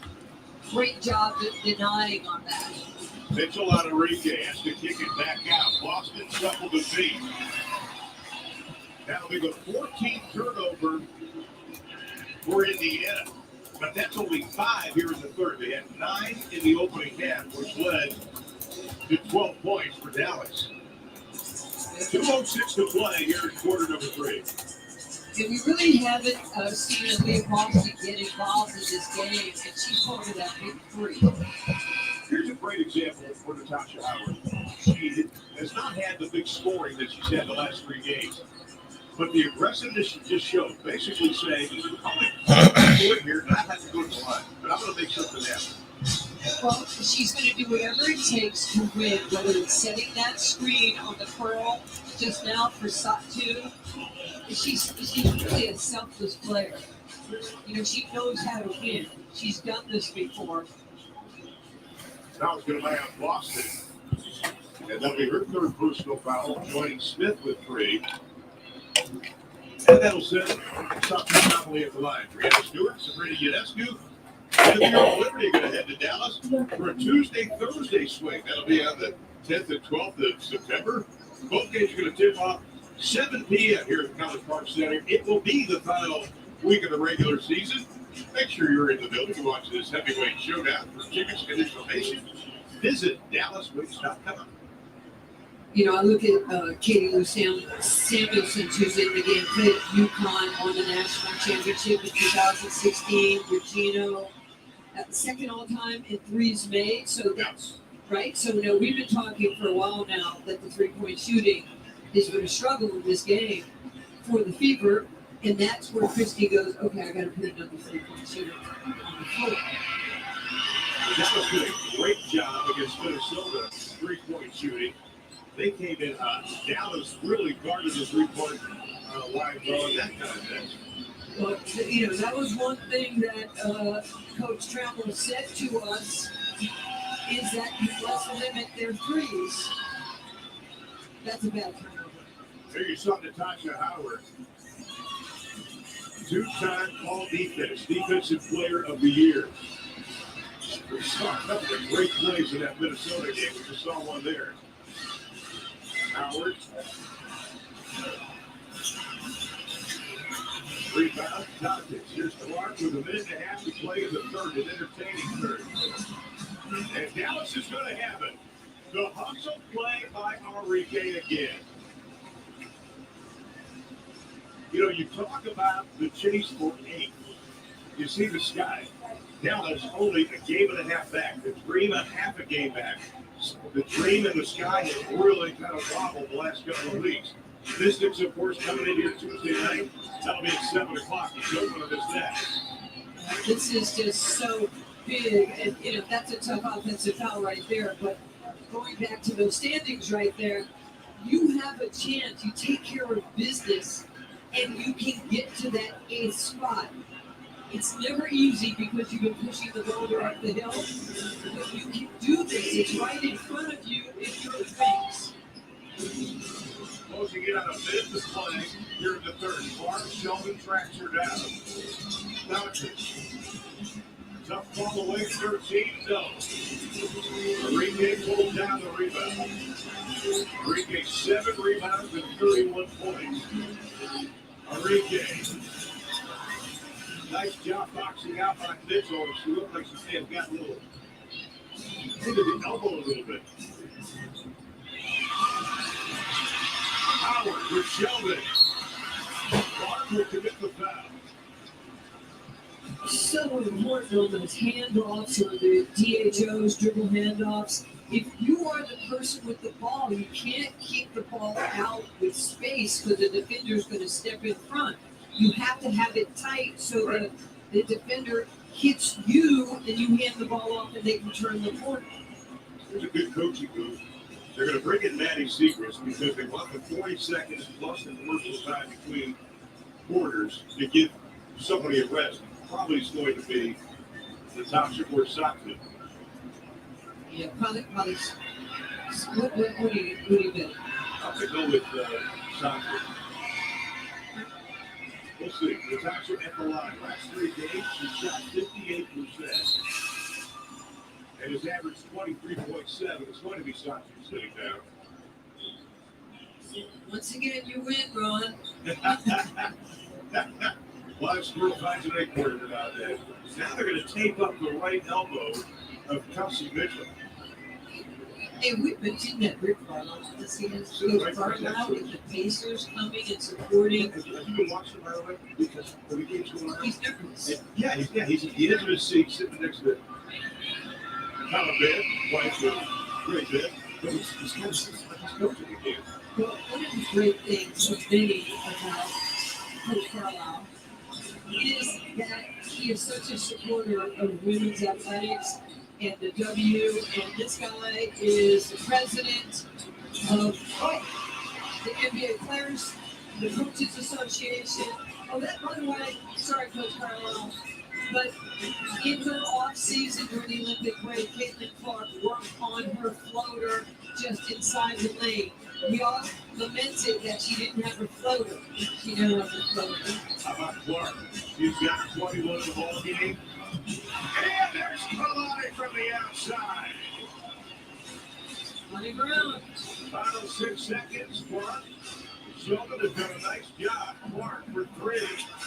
No, the foul and the buzzer. What a play by Timmy McMinley. Where that was a great hustle play. We're going to take a look at it again. Talk about a hustle play. That's exactly what it was. Just never give up, never quit. I mean, it sounds like one of those cliches, but you just did it. Watch this. The ball goes up. She just runs in, and I believe it's good. Yeah, left your head. Yeah. Definitely good. We have got 3 quarters entered, 10 quarters in the books. Dallas going to the fourth with a 4-point lead.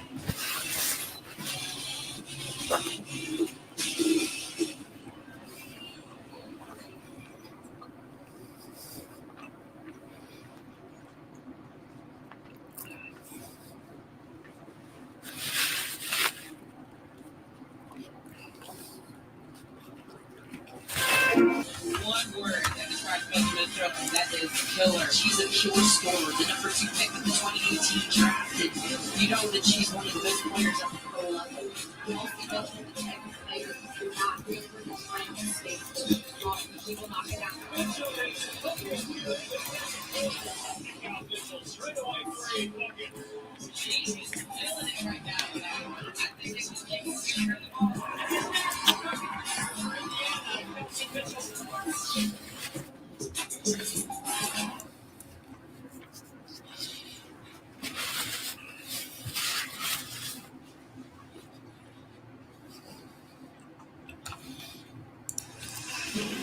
Back here at College Park Center, where the Wings are up 74-70. Coach, when you have your star player leading scorer Arike Ogunbowale hitting the board, sacrificing her body on the defensive end, what does that do for your confidence? That's leadership. That means she's taking the excuse away from everyone else not to do it. So we got to see that this last 10 minutes. Coach, what do you tell your team heading into this fourth quarter? Win. Thank you, Coach. Nancy, you got some new strategy for the big three. That third quarter, you're leading, win. That's my strategy. How about this? 15 lead changes, 4 ties. Dallas 4-4 when they lead after 3 quarters of play. This game is taking on what happened in game 1 between these two teams back in July here in Dallas. Here in this game, Indiana turned it over 16 times, 21 points. Game 1 in July, they turned it over 18 times for 28 points. Who's doing a good job on that? Well, let me give you something to put on top of what you're saying. Of the 74 points that the Wings have thus far, 21 have come off fever turnovers, 36 have come off 3, and 14 have come off the foul line. So that is a recipe for winning a basketball game. Looks like a foul's going to be called. That's going to be on Satu Sabali, only her second. Caitlin Clark, by the way, her 15th game of plus 20 points. That means 6 of the last 8 games. She has scored over 20. Well, they're going to call a timeout. Not sure why. But she's taking the basketball. Well, she's going to challenge it. And we'll take a break while they take a look at it. Wings still up by 4.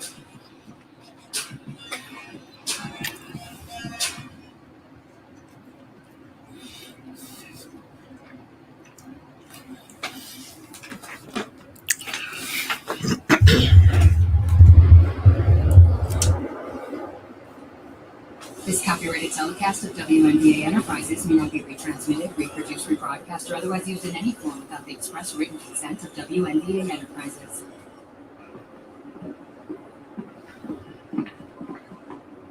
Coach, good year. Who got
WNBA champ, 4-time Finals MVP, 2-time WNBA MVP.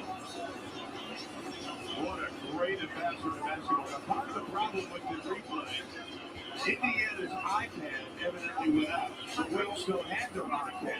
They were debating whether or not the challenge should be upheld. If you look at that's a good job to be in by Caitlin Clark. But they're looking to see if the challenge is upheld. Did you get the word? The challenge was unsuccessful. Ball on the side. Well, I'll tell you what, LP's had problems with challenges this year. Hey, people had problem challenges, but people had problems guarding Cynthia Cooper. There you go. Big time.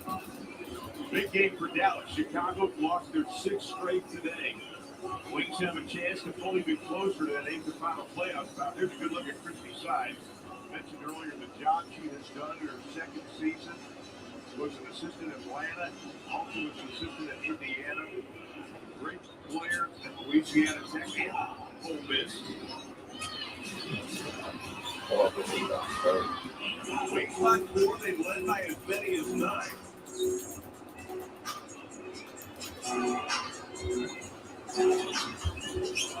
Wings led by 1 at intermission. Nice pass out to inside, and Flash got a little too far underneath. Wings forward Satu Sabali is partnered with Cafe Momentum to unveil her very own dish this summer, oxtail sweet plantain gnocchi. Cafe Momentum provides a transformative experience through paid internships designed to provide 12 months of curriculum for justice involved youth ages 15 to 19. Interns rotate through all aspects of the restaurant, focusing on life and social skills, coaching and development. In addition to her special dish, Satu has been hosting interns of the month at Wings games all summer long. Visit cafemomentum.org to learn how you can support this incredible organization. I hope you're going to be there. Let me tell you about this. So Chad Hauser, who created Cafe Momentum, we've known each other, done a lot of charity work together. About a year and a half, 2 years ago, he asked me, Satu actually asked me, and I went to Cafe Momentum with her. We did a mentoring program. She's phenomenal with young people, and she just doesn't show up. She cares, she listens, and then she offers just great introspective. That's a great pass right there. Almost a walk by Boston. Third round got it. Boston, that's only her 4th point of the ball game. She had taken only 3 shots prior to that. 8 down to 4. Clark last to touch it. Shot clock gets down to 15. Boston has to put her mark on this game for the Fever if they are going to be successful. Rookie of the year, unanimous last year. Sheldon, no. There's the mark you were talking about. What are they doing? Opens about 9 boards a game. Boston season opening. South to closes. Out the basket and a foul. See, when you have players who hurt there like the Fever do, they got the rebounds. JC is denying the ball, the outlet, and so Boston brings it up. So now they start their offense in a different way. Did you see where she looked to the corner and everybody shifted? So you can manipulate defenders with your eyes and strong enough to finish on the opposite side. So Boston had 28 versus the Wings in July, by the way. Caitlin Clark now with 9 assists.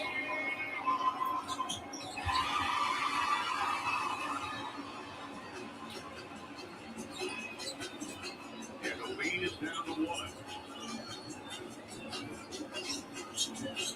Sheldon.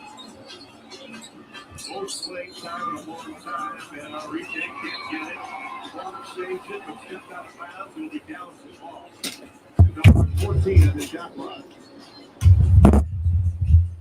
Yeah, these are the little things right now, right on the line.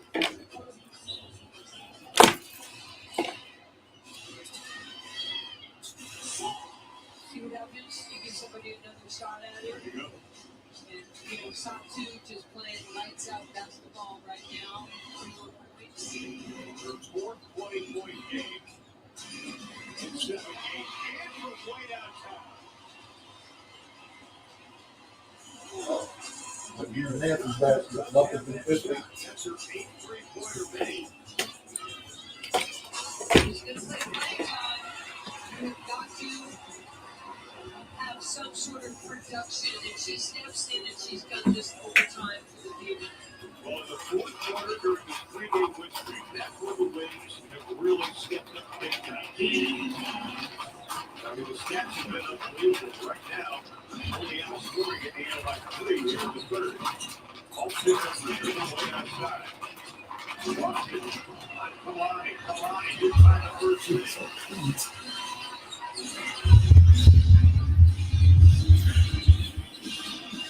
Arike puts the hand up. Good stuff. That's really good defense up at that particular time. That's why you don't want to pick up your dribble. It's your ball on. Satu's going to be fouled on this today. But Arike put her hand up to kind of get Kelsey Mitchell out of the way. You know what? It's a physical game. You're gonna have to play full contact. And for the wings, they reverse the ball to the weak side, and then you're gonna give it to a first team all WNBA to Sapoli. Satu 73% from the strike, 22 points for Satu. Again, missing the beginning part of the season after shoulder surgery in February. Did play for Germany, was outstanding. He was second at the Olympics. That's a 33-point game against Japan. She's a hard worker. Her and Arike, you know, they do the invisible. Oh, yeah. They work when you're not seeing them. Marks and way down top. Carries it. This has to be the most quiet, critical points that she's had. 50 starts as Clark gets us in. She's to the line. Knows when to turn it on. It's down the paint again. You were saying that that's what she did to really get involved more on the offensive end. 3 players in double figures. Clark again with another trade. She just knows how to use the screen. You know, use the guard under the level of the screen with your ball movement and creating space. Double-double for Caitlin Clark as she comes up with it again. 27 and 10 assists for Clark. It's a deep check right there. Yeah, Indiana by 2. Arike sees the double, dribbles away from it. Mitchell shoots it again. All time giving Arike any move. Howard over Boston. Looks to a foul on Boston. And that'll be her 4th. How about these 3-pointers by Caitlin Clark? Well, the last time she was here, she had 19 assists, which broke a WNBA record. Now the game's on the line, creating that space, knocking them down like, this is what I do. She's amazing.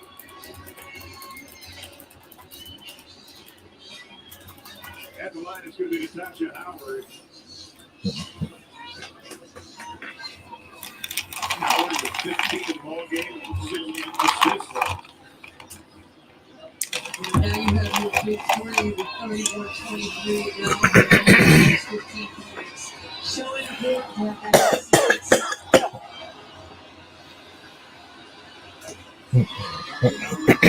Season high in assists.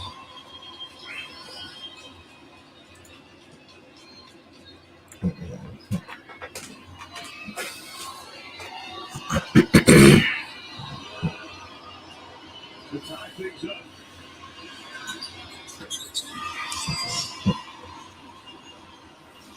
And we are knotted up at 84. Yeah, I keep going to the foul line if you don't have the shot you want in your offense. 23 times. Heads up, the foul line. Yeah. Got her. Mitchell carries the 3. Their first points in the 4th quarter, and they were huge.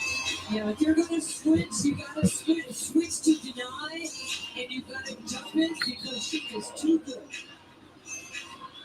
Man, Kelsey Mitchell has a quick release. You talk about her foot speed, the speed of her shot. 7 straight 20-point games, an Indiana record for a season. She's got 28 in the ballgame, 4 of 6 from beyond the arc. Amazing she's had such a great career, but nobody really talked that much about her. And the 3 Arike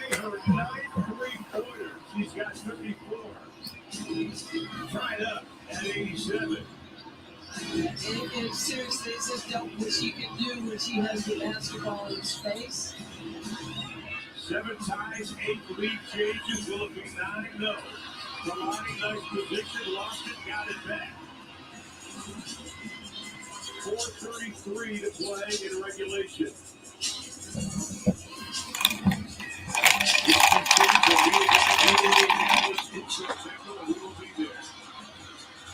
Indiana wanted to scramble to JC Sheldon, gets her 8 points.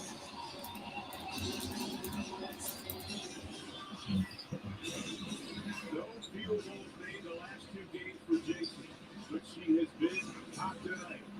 Johnson shoots the backboard. Atmosphere, playoff basketball.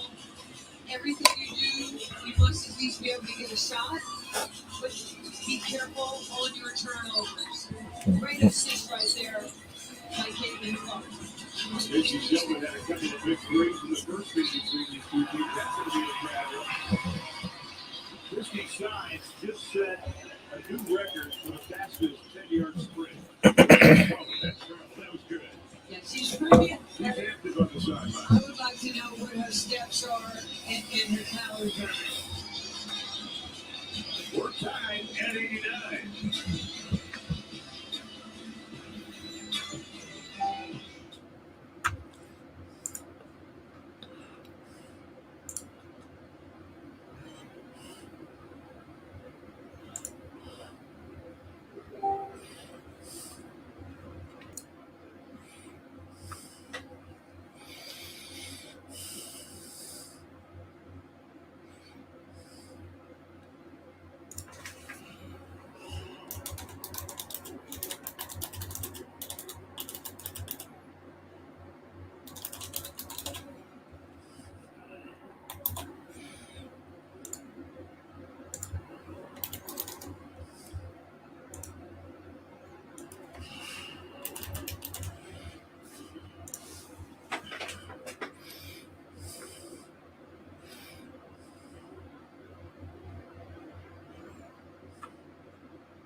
Yeah, it's a great performance by Arike.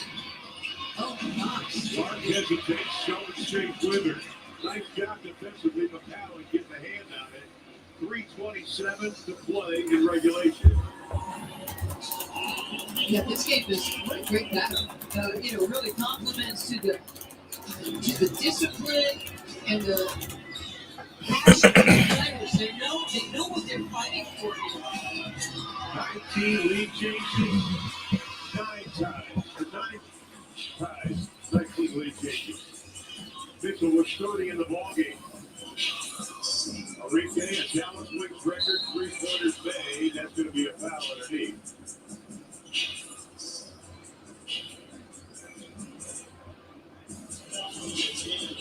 Let's check in with Shabbat Herndon on the sideline. Ron, I was over behind the Dallas Wings bench, as you like to call it. He's dropping a little bit. And Coach LT told her team 3 times that defense is going to win this game. She wants more one-and-done situations for the Indiana Fever, and she wants her team to go after the lead boards. I'll tell you what, that'd be a good strategy. First 30-point game of the year, by the way, for Kelsey Mitchell. Season high is 38. Let's see. Career high is 38. Ron, you said it, I think, right after halftime. You said, Natasha Howard needs to get more involved in the offense, and she has. And she now has 17 points, 8 assists, 2 rebounds, a couple of steals. It's just what she does for this basketball team. And she has the mentality of what else can I do? 12 in the second half for Natasha Howard. 3 minutes to play in regulation. Both teams trying to get their 4th straight win. Clark, no. Whistle and a foul. That'll be on Arike. That'll be her second.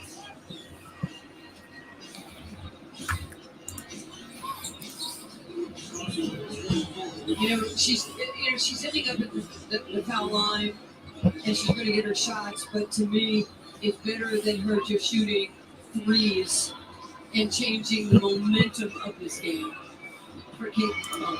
Absolutely, and that's again the two keys.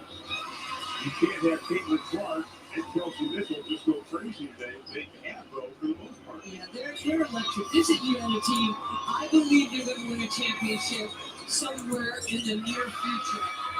They're young. They're the second youngest team in the WNBA. They remind me a little bit of the Oklahoma City Thunder, who are the second youngest team in the NBA. Big talent. Inside, no, we're going to call that a try. And that was a late call, but it might be the right call, but it was a late call. Again, Jewel Lloyd, Kelsey Mitchell, both with 9 3-pointers made in their career. Arike trying to set the record.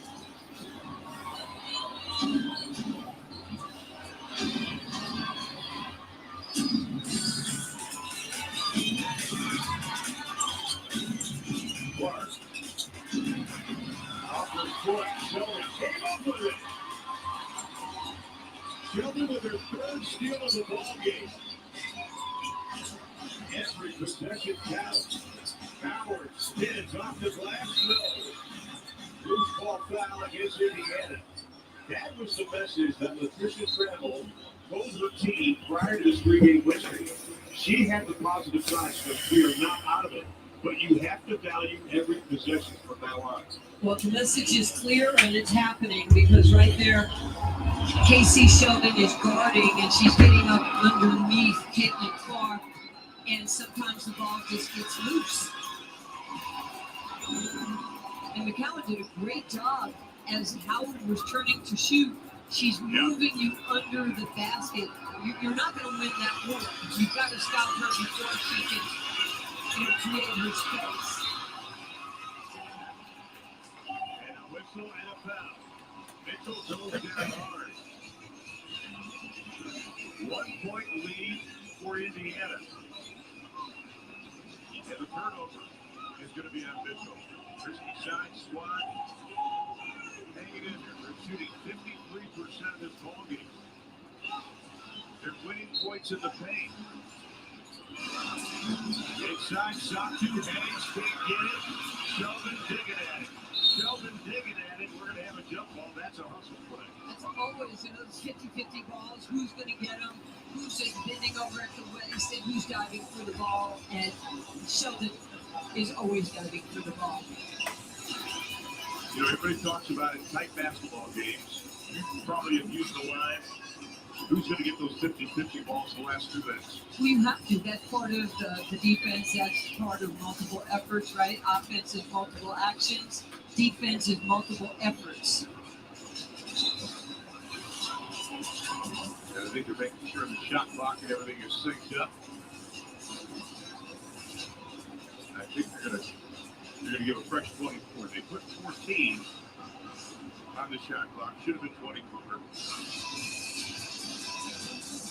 People with 2 timeouts left. Dallas with 2 timeouts left. Mitchell, solidly the beat. Watch for the pull-up. There it is. And she buries the 3.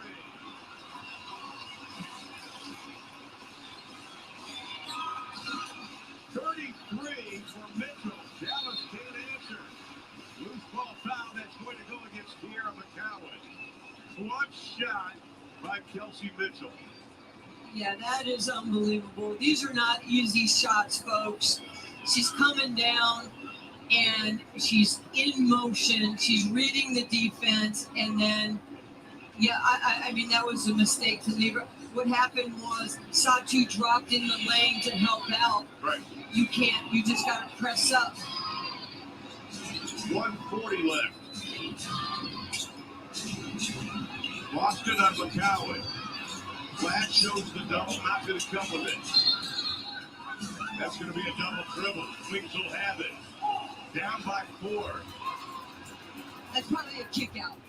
Yeah. No, there's nothing there. That's a kick out. You still have time on the shot clock.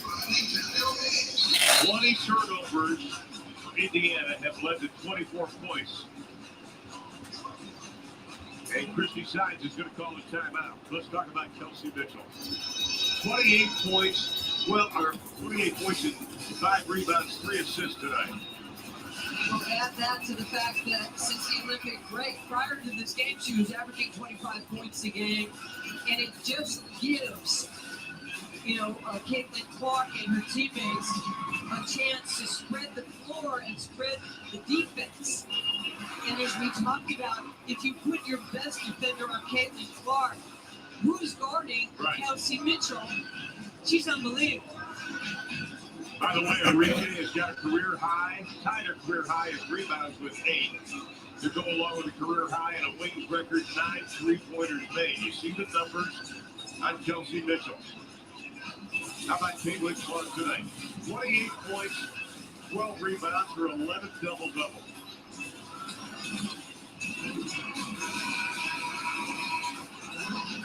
Yeah, Caitlin Clark is doing a great job just understanding when it's her opportunity, when not.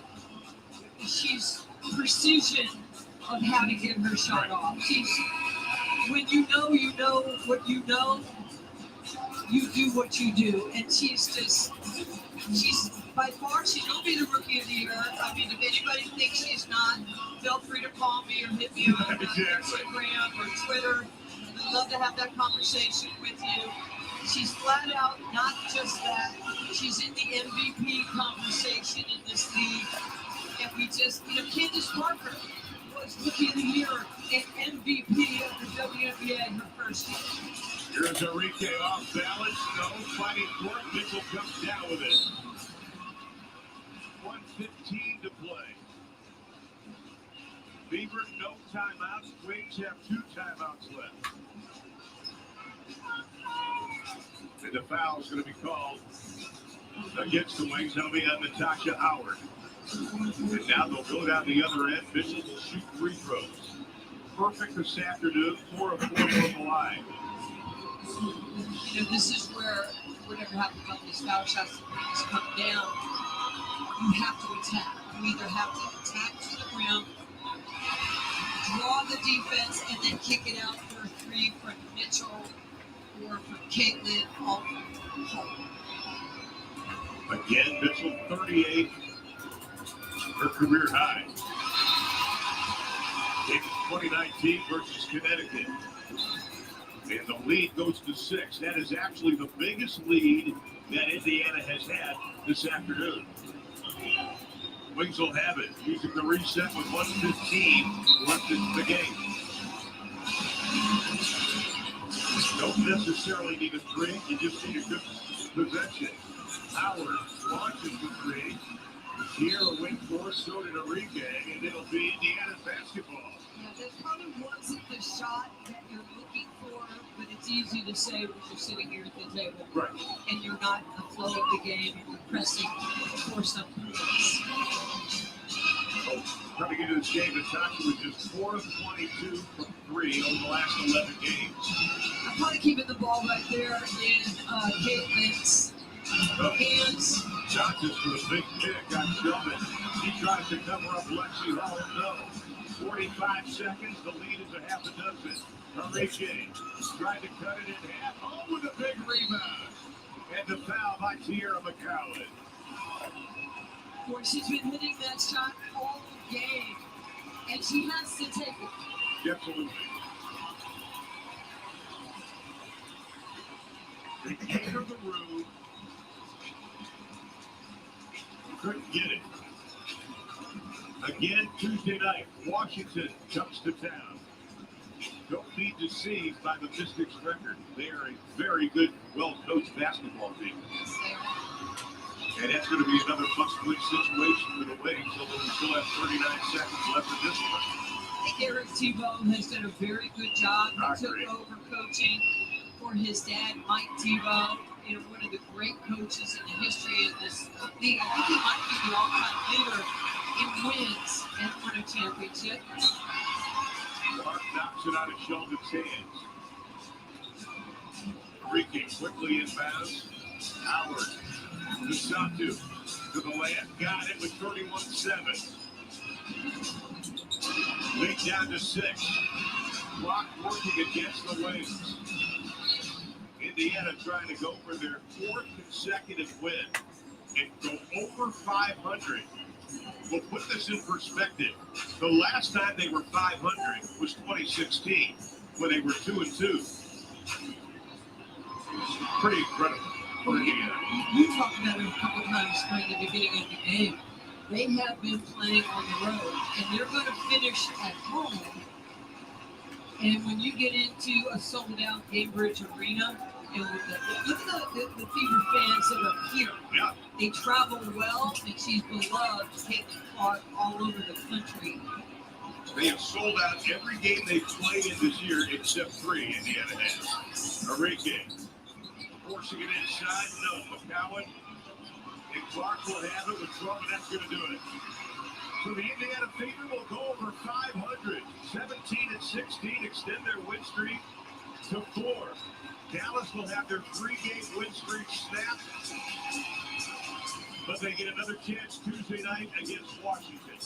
This was one of the most entertaining games I think we've seen, Anthony. Well, yes, everybody just did their job to the best of their ability, but, 193, the fans got what they were looking for. Congratulations to the Fever, and certainly the Wings played their heart out. Of course, the Wings fall to 9-23, tied to the Mystics with that record. Again, Arike, 34 points, ties a league record with 9 3-pointers made. Kelsey Mitchell, 36 points in the ballgame. 2 great scores we highlighted at the top of the show. Well, if you wanted to see greatness on both sides, you got it. The Wings had it with 3 players in the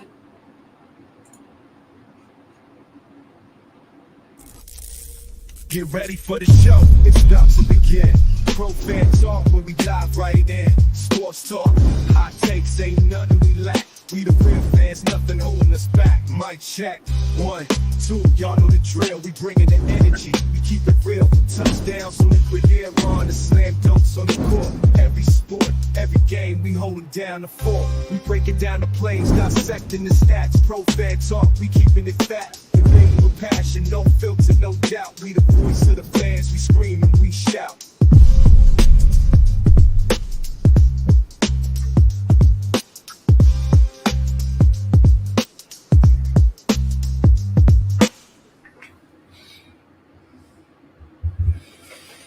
Man, oh man, oh man, what a game, what a game, what a game. That was a good win. That is why I said Dallas, don't look at their record. They're a much better team than their record tells. And that man, Arike Ogunbowale, she's number 1 on my favorite players for a reason. Good Lord. Good Lord, man. 34 points. Kelsey Mitchell with 36 points. It took Kelsey Mitchell going 36, Caitlin Clark going 38 to beat Dallas. Howard had 18. Sabali had 25. Ogunbowale had 34. Good grief. That was a heavyweight fight right there. Everybody kept taking shots to the chin. But at the end of it, Indiana hit more shots. Other people got involved, and that's what they needed. And that is a great win for Indiana. That was wow. That was great. Great game, great win. Clark went crazy, but I got to get that to Kelsey Mitchell. Kelsey Mitchell matched Arike. Kelsey Mitchell matched that performance. 6 rebounds, 3 assists. Caitlin Clark still high with the turnovers, but a couple of missed passes. I'm not blaming that on nobody else. I think that was on her. She just made some bad passes. And she got ripped, twice today? She got to work on the handles in the offseason, man. But damn it, that was a phenomenal game. Phenomenal game. And And Arike, she got that odd looking shot. Arike hit a 3 off the glass, y'all. Off the glass. So, and again, at least the refs were bad for both teams. some horrible calls on both sides. I keep it real with the refs. There is no team in the WNBA that's getting any type of home cooking. None of them. None of them. It's just, yeah. Yeah, Stafford, that was a great game to watch. Arike Ogunbowale is must-see TV. And right now, the way she's been playing, Kelsey Mitchell is must-see TV. Stop playing with me. Do not get it twisted. There is no misunderstanding. Both of them players. Kelsey Mitchell has kept Indiana in every tight game we've had because everybody's focusing on Caitlin Clark and somebody's got to pick up the scoring. Because if you look for a minute, Caitlin Clark was struggling to hit the long ball. She struggled early. Kelsey Mitchell picks up the slack. She's always the one picking up the slack. So that allows Caitlin Clark to be great. I don't understand when watching film, and this is just and again, I'm not a basketball guy, but from what I've seen, if you're going to defend Indiana, keep doing what you're doing and make Aaliyah Boston get the ball high. Do not let her get below the free throw line. If she gets the ball high and she starts to dribble every time she has to dribble, it's a problem. It's usually a turnover or a double dribble, or Aaliyah Boston looks like she's like in fourth grade when she dribbles. She's got her head down, looking at the ball. She's like trying to dribble the ball into the ground. It just seems like she's not comfortable with it. What's up, LeVar? Appreciate that, bro. Appreciate the $10 super chat, man. Would have tried to get Sabali. She's nice. Yeah, but they were making them moves early. Yeah, the Fever are definitely scared right now. They remind you of the Bengals. Hey, my Bengals, man, represent. So, yeah, absolutely. Absolutely, man. Appreciate that, bro. Appreciate that. They dangerous right now. Cheryl, I'm with you 100%. I like Kelsey and Caitlin together. I remember early in the year, everybody was talking about you got to get rid of Kelsey Mitchell because she doesn't pass and all of that kind of stuff. They can coexist. When you got a player like Caitlin Clark that likes to pass, somebody's got to score. And somebody has to be a volume scorer. And she hits her shots. Kelsey Mitchell hits her. Right now, Kelsey Mitchell is, for the regular season, Kelsey Mitchell is shooting 38.4% from 3 and 46 from the floor. What else do you want? She's the best shooter on the team, and she's arguably one of the best shooters in the league. And for the month of September or August, she was the best scorer in the WNBA. So stop acting like that Kelsey and Caitlin can't play together, because they can. Because this is going to come down to, number one, is Lynn Dunn and the owner of the Indiana Fever going to pony up and pay Kelsey Mitchell because she deserves it. Number two, does Kelsey Mitchell want to stay in Indiana? Ultimately, it's on her. She going to get the money somewhere, especially after this back half of the season and what she's been doing. Y'all better stop playing with me. Kelsey Mitchell has arguably been the best player in the league after the Olympics. I would argue that. I'm sure somebody else could give me another player, but I'm confident that Kelsey Mitchell is in that argument. We having that conversation, and just to be in that conversation, Kelsey Mitchell is in her bag right now. Homegirl, Cincinnati, Ohio, Princeton High School. Put your hand over your heart every time you say it. If you don't know what Princeton High School is, look it up. That's where I'm from. That's where she's from.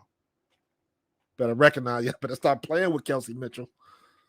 Yeah, Luka and Kyrie, see, man, dude. They were, but let me be honest with you. And again, y'all know what I say. If they winning, you just nitpicking. If you losing, it's a complaint. They cousins. Complaints and nitpicking, they cousins. The only difference is whose house you living in. You living in a winning house or a losing house. So today, they won. They had a good hard-fought game, so we just nitpicking. So my nitpick today is going into that second and third quarter, I could tell Caitlin Clark was frustrated because you already know what I say. She has no poker face. It's written all over her face when she upset. Every time she get a call, her palms are in the air, looking at the refs like, why? And it's like, shut up and keep playing. That irks the shit out of me. Even at the pro level, I've known guys like that in when I was in the NFL. I've seen it at every level, and it just irks me. There's always that guy that's always bitching to the refs, always trying to play for a foul, and it's like, you ain't got to do that, Caitlin. Just do what you do best. All of that other stuff will come. All of that other stuff will come. But she got it together late in the third, into the fourth. That's what you need her to do. She got her double-double, and was getting the ball to Mitchell. Nalissa Smith, I don't understand why I get it, what Christy Sides is trying to do, but Nalissa Smith, and I said this before, I said this at the halftime conversation. Nalissa Smith is the only one, in my opinion, who knows how to rebound for Indiana. I'll throw Lexi Hall in there, but Lexi Hall is a hustle rebounder. But even Lexi Hall will go up and she'll snatch the ball down. Nalissa Smith goes up and she slaps the ball down. That's exactly what you got to do. Aaliyah Boston gets a rebound and she catches the ball up here and she keeps it up here for somebody to come knock it away. And she's not strong with it. And it drives me nuts. Drives me nuts. Aaliyah Boston, for the second game in a row, looked not good. Missing shots in the paint when she dribbles the ball, and that's why I make a point to say it. Kev, if you on here, we talked about this before. When Aaliyah Boston gets the ball in the paint, if she dribbles more than 3 times, it's going to be a turnover. She had a double dribble, a turnover, and I believe she got the ball stolen. And then a couple other times she just missed a shot. And it's like, how can you, when you are inside that little circle underneath the rim, that should be a 75% shot. That should be a 60 to 75% shot. And they throwing it up like they trying to shoot a hook shot from the hip. So when I say teams should guard Aaliyah Boston and keep her at the free throw line, because if she has to get the ball and dribble down, it's too easy to defend that. Way too easy. And she got to get that together, or Christy Sides better draw up something else the closer they get to the playoffs. That's too easy to figure out. And it's becoming a liability. You can't miss that many shots in the paint. Come on, man. Not at this level. Stafford, I don't buy that. When you at that level and you doing what you do there, that's not Clark and Mitchell had nothing to do with Aaliyah Boston missing them shots in the paint. Clark and Mitchell have nothing to do with her trying to dribble down the lane and she losing the ball. That has nothing to do with them. That's all on Aaliyah Boston. So she was rookie of the year, right? And I've seen her do it this year. She's had a couple of good games, a bunch of good games this year. So it's not like she's always been like this. I don't know if she got the yips or I don't know what to call it. But she looks horrible trying to put the ball up. Some of the shots she's taking underneath the basket, like, listen, she might not ever want to make fun of Angel Reese because it's worse than that. So I don't know what she got to do, but she got to get that fixed because there's somebody can take advantage of that, man. So, yeah, every team has a big three. Boston, Clark, Mitchell. Mitchell has to say, I agree 100%. Lynn Dunn, get that money to get that check together. Make sure that, shake that pen. Shake that pen up. Make sure that ink is working.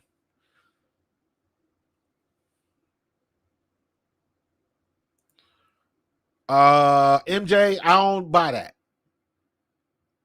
I think that's an issue Christy Sides was trying to force Arike Wheeler. And this, to me, this is kind of a business decision because Arike Wheeler has the highest salary. She has the highest contract on the team. So to me, that's a business decision. Are we going to pay her this much money? She's going to play. I've seen that before at every level. You get a high draft pick. He might be sorry as a sack of potatoes, but you done paid him a couple million. Oh, he going to play. We going to get something out of this. Let somebody see if he can be trade bait or something. So what I'm saying is I think that's a situation where, number one, Christy Sides' affinity for Arike Wheeler is there, and she's got the highest contract. So you don't want to have your highest paid player on the bench, even though I think Berger might be a better option, but they're not going to go that route. Berger is mop-up duty only, unfortunately. And watch, if Berger's out this year in this offseason, watch her go somewhere else and start playing, just like Celeste Taylor did. Now, Celeste Taylor's not lighting it up, but Celeste Taylor looks a hell of a lot better playing for somebody else than she did sitting on the bench. And again, Celeste Taylor would have been a better option than Arike Wheeler or Wallace or even Katie Lou. They just wouldn't put her in a game. They wouldn't do it. Yeah, but you got to look at JT. You got to think. Let me look at this. Hold on. I'm going to find this out. When it comes to Wheeler, also, Temi Fack-Bentley, the last two games, she's been garbage too.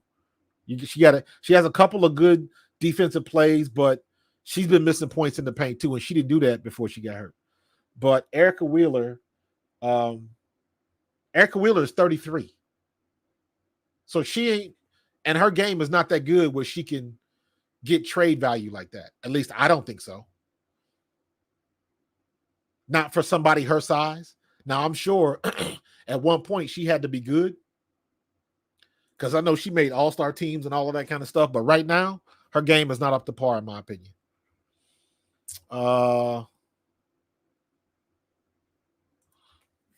Boston should stop forcing pushing to the rim, pick and pop, mid-range. Man, I've been trying to beat that horse for a while.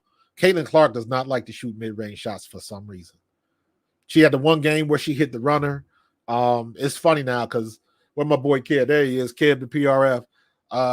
Sometimes if we going back and forth on Twitter, when Caitlin Clark hits a mid-range shots, I always put a fireworks gif as a post.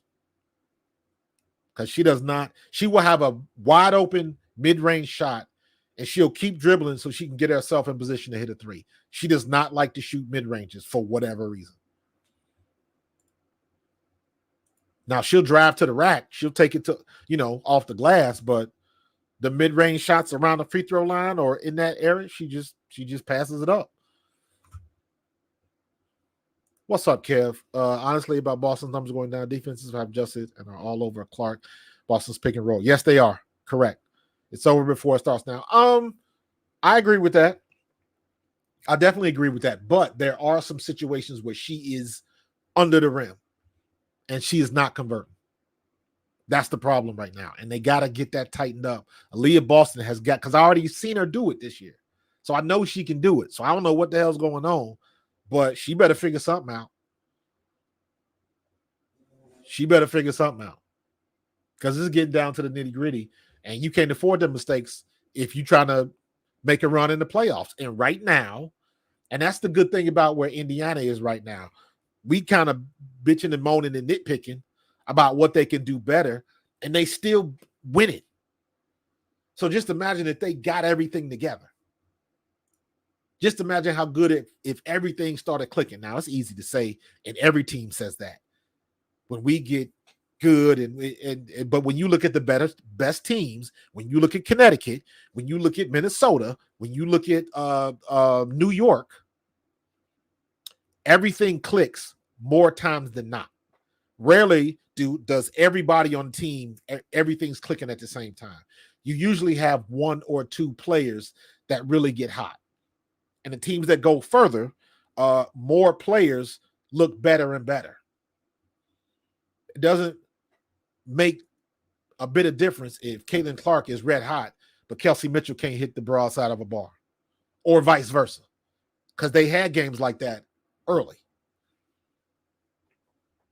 When Caitlin Clark was 3 for 12 or 2 for 10, and she couldn't hit a mirror in the bathroom. But now everybody's comfortable, and I'm comfortable saying I'm looking for Caitlin Clark, I'm looking for Kelsey Mitchell, and I'm looking for Lexi Hall. And coming off the bench, Dantas, she's been playing solid minutes. She's been playing solid minutes, and she is stronger than she looks. She is stronger than she looks. You cannot move her in the paint, and she's been holding her own against the bigs, against the 6'5" and 6'7" bigs that try to back you down. Can't do that with her. Angel Reese found out the hard way. You can't back her down. And she got a pretty decent jump shot. And she got a pretty decent 3-shot. So the more I see Dantas play, the more I like her. She had, just 7 points tonight? 4 rebounds, 3 steals, 1 block. So on 17 minutes. In fact, Bentley was 2 points, 3 rebounds, 2 turnovers, and 2 fouls. In fact, Bentley did not have a game. Boston only 7 points, 8 rebounds. So she's still getting the rebounds, but Nalissa Smith had 8 rebounds, 14 points, 8 rebounds. Nalissa Smith should have had about 30 minutes tonight. Nalissa Smith had 22 minutes. Aaliyah Boston had 33. Kelsey had 37. Lexi had 32. Caitlin had 37. Dantas had 17. Katie Lou had 8. In fact, Bentley had 9. Wheeler had 6.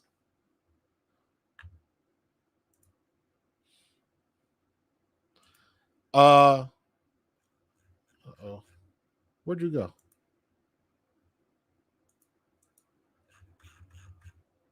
Yes, I did. They were talking about that. 17% of the entire WNBA flagrants are committed on Caitlin Clark. 80% of those, 17% are committed by Chicago Sky. Yeah, I saw that. But it's not like a huge number. It's not like 100 fouls or something. I think it was like a very small number. But that is very telling. That is very telling. And after that game, I saw the other night with Chicago. I didn't see the game today, but I know they lost again. I didn't think they was going to beat Minnesota. So I didn't even see the score to that game. Let me see what the score was to the Chicago game. Chicago in trouble. And the way it's going, I'm hoping T. Witherspoon will come back, but it ain't nothing guaranteed, bro. This was Chicago lost 79-74. And I'm sure Angel Reese had another double-double, but she's been exposed, and people are kind of giving her flack about that because I know the other game when Indiana beat them, and after all of that shit that happened with Noelle Quinn about emptying your bench, Indiana empties the bench, and then Teaspoon leaves Angel Reese in to get a couple of BS rebounds and scoring so she could get a double-double. She had to get like 3 or 4 points or something like that. Indiana had held her to 5 points in the whole first half, but they left her in. She got her double-double or whatever, 10 points and 12 rebounds or whatever it was. But it was like, yeah, like I don't like that because you guys have know. I'm the one that said I don't give a damn if Angel Reese misses her own shot. She getting her own rebound and putting it back. It's not her fault if you let her. But that was not a good look. That was not a good look, man. Appreciate the super chat, LeVar, man. Appreciate that, bro. Stafford, I'm with you, man. Dantas is good. Yeah, I think she's not in game shape. She's not in game shape after that injury. She just doesn't look there. But she's been making the most of the opportunities she's getting. She's giving you quality minutes when she gets them.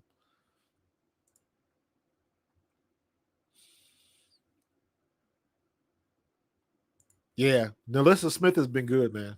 Last 2 games, she's been really good, playing a lot better. especially around that. The only thing she needs to develop a little baby hook inside of like 6 foot. She would be deadly with it.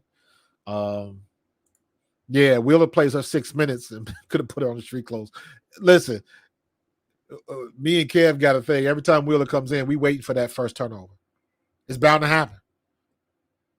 It's bound to happen. I'm sure she was a good ball handler at one time, but yeah, it's not. But she'll surprise you every now and then. Have a good game, no turnovers, hit like she's good for like 6 points, 6 8 points. That might not be her game though. That might not be her game. She's been doing this long enough to know what she can and can't do. And if the last thing you want to do is get your player doing something that that's not them. That's not their personality to be that type of. Bill Laimbeer was like a dominating, don't come down the lane type of dude. That's a different era, man. Ain't nobody got it like that no more. Maybe Draymond.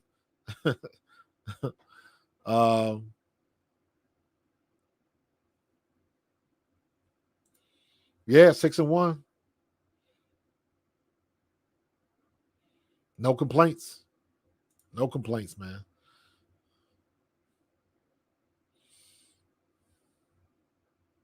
Next 6 are at home. I didn't realize that. Next 6 back to back at home versus the Aces.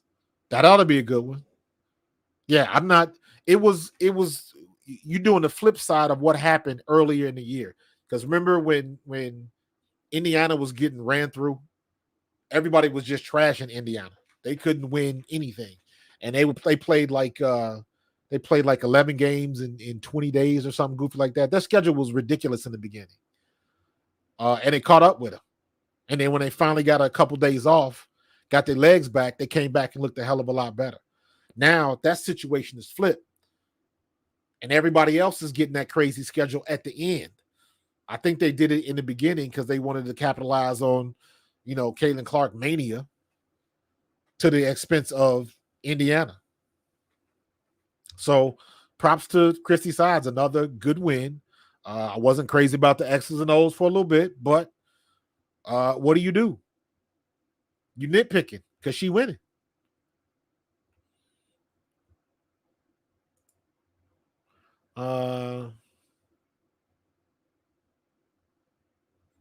Yeah, MJ, we do, but you got to do it in the game, man. Got to do it in the game. Hold on, dog. Barbie Bricks. That's pretty good. Yeah, Carter's been out, man. COVID must be either COVID is kicking her butt or they got more issues than they are letting on. I hope, damn, I don't even want to say that. Like, do I want to say I hope it's just COVID and she's sick and there's nothing else? Because I want to see, as much as people hate Kennedy Carter, I want to see Kennedy Carter succeed. Because I think she's arguably one of the best guards in the game, period. I put her on the same level as Arike.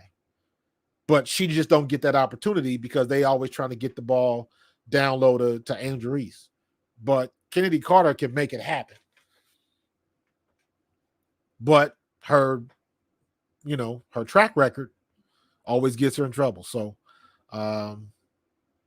yeah, I figured she did. I was looking, well, what did she ended up with? She ended up 19 rebounds and 17 points. There you go. So, another good game by Angel Reese. That doesn't help with the wins. How many assists she had? She had 3 assists, so she was responsible for 18 points. I'm sorry, 25 points.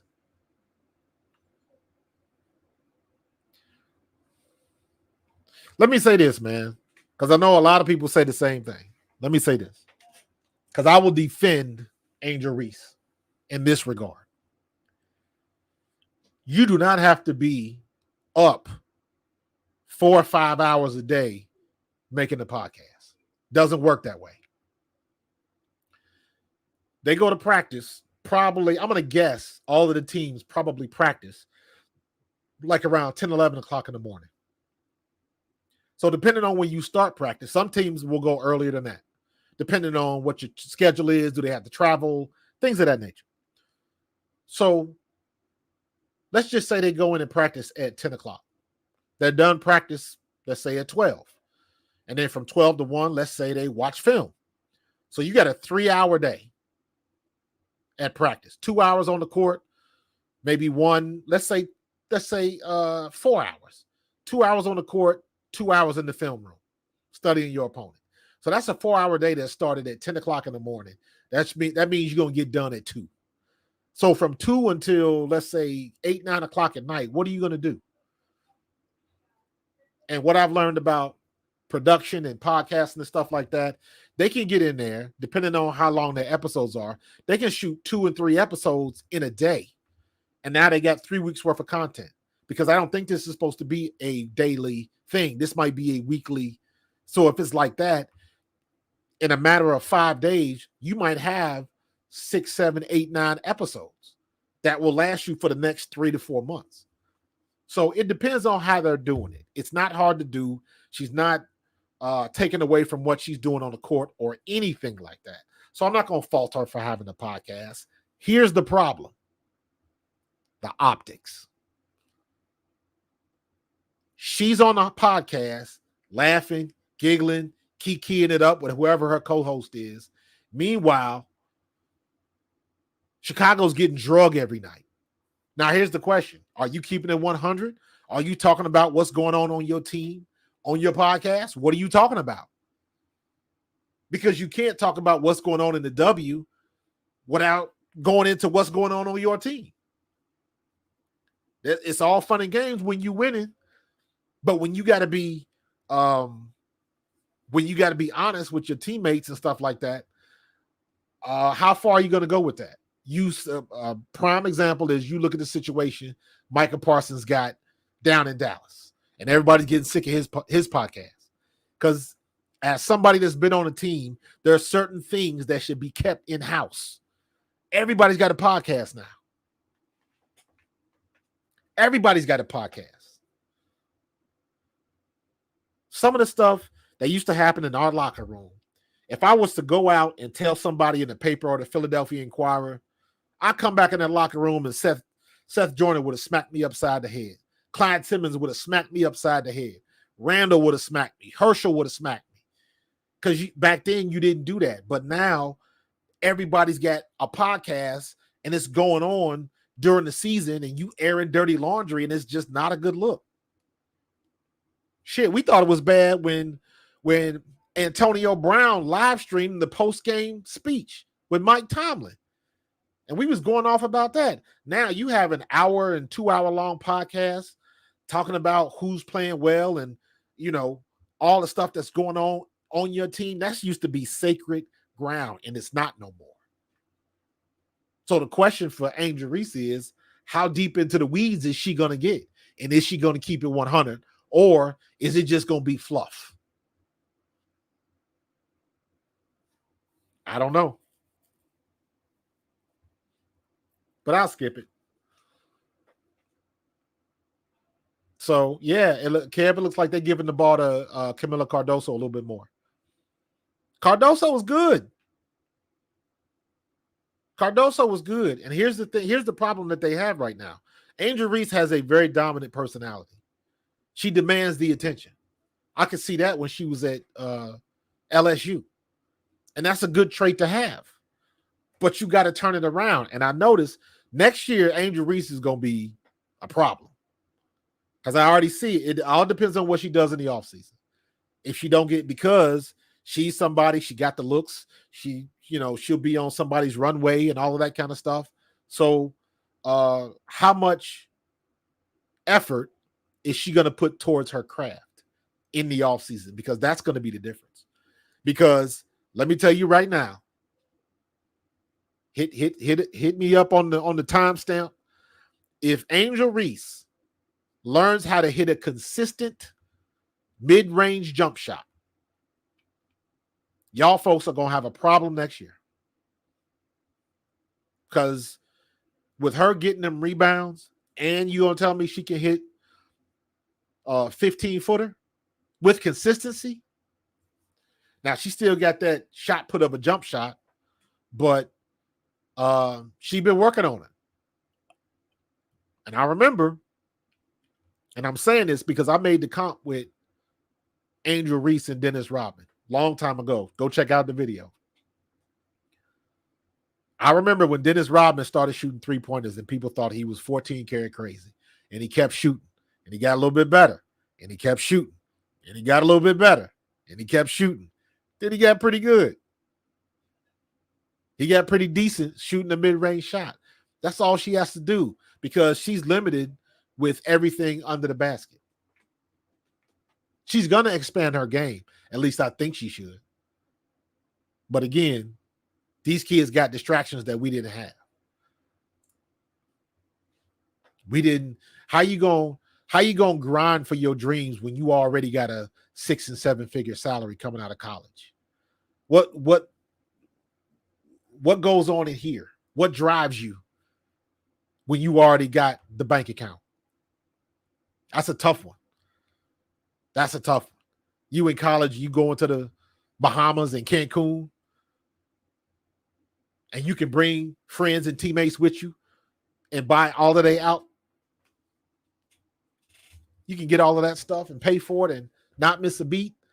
What drives you? What drives these kids today? TikTok, follows, likes. It's a different breed. That was funny, LeVar. But guess what? That ain't her fault. Some kid stuck a t-shirt in her face. She signed it. That's the way it should be. Yeah, the opening to the Indiana season was rough. They were wore out. I am so glad. Nope, you know what? I ain't gonna say it. We'll leave that to go. I ain't gonna finish that thought. She was trying, Eric. She was trying. But Boston was just bad. She was bad in the paint today. It was not good. Let me see if I can count how many. Hold on. Aaliyah Boston.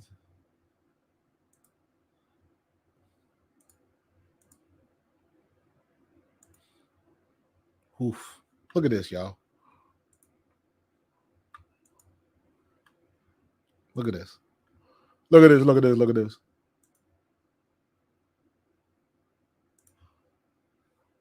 So this is Aaliyah Boston, right?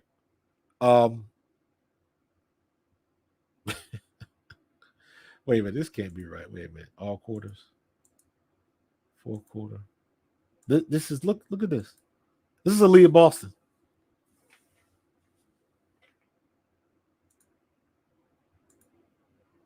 She made 3 shots in the paint.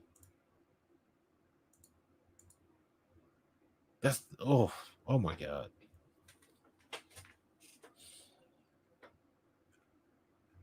Not good.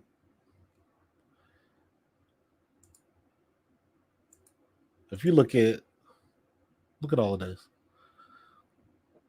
Cut it in half. Cut this in half. All of these missed shots in here, cut it in half. That's all they got to do. They'll be unstoppable. But you could say that about any team. You could say it about any team. So it's let me see. Hold on for a second. Whoops. Yeah, we're doing pretty good today. Started 1-6. Carter is a great player. She needs a mentor coach on off the court to pour her in line so she can see. Yeah, I'm of the opinion that Teresa Weatherspoon is the perfect coach for Kennedy Carter. However, I will say this. And it depends on whatever that argument was in the locker room when they had that press conference. After they lost to, was that when they lost to Indiana? I think it was that game. She might need to do a Ron Artest and get with a therapist if she's not doing that already. Because Ron Artest was the poster boy for anger management, failures, all of that type of stuff. Malice in the Palace. if that's the issue, because her talent is ridiculous. You just got to get somebody to get her focused. I thought the headline said post fever game versus Wings. Reese isn't on the team yet. What you talking about? We get into other conversations. It's all good, Leslie.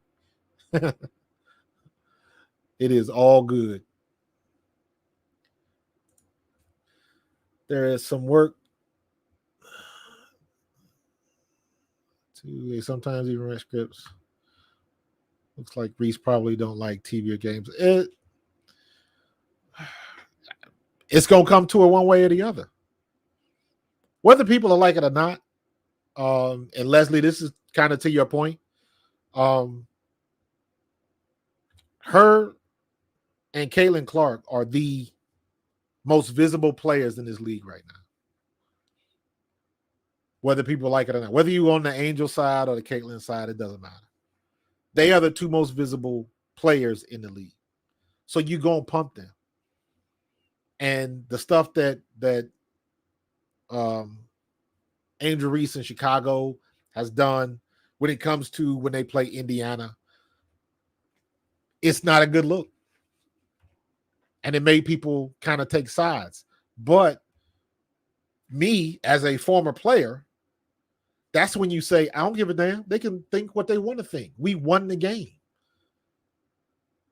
Indiana is what, 1-3? Or I'm sorry, 3-1 versus Chicago? I think that's correct. I know they lost one game by 1 point or something like that.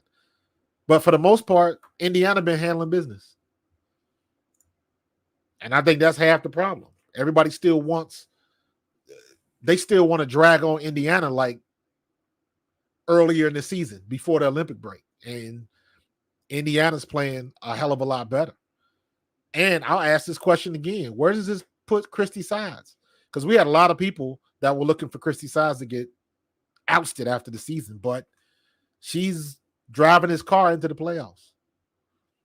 And I don't care what coach you are. I like Becky Hammond. I like Brondello in New York.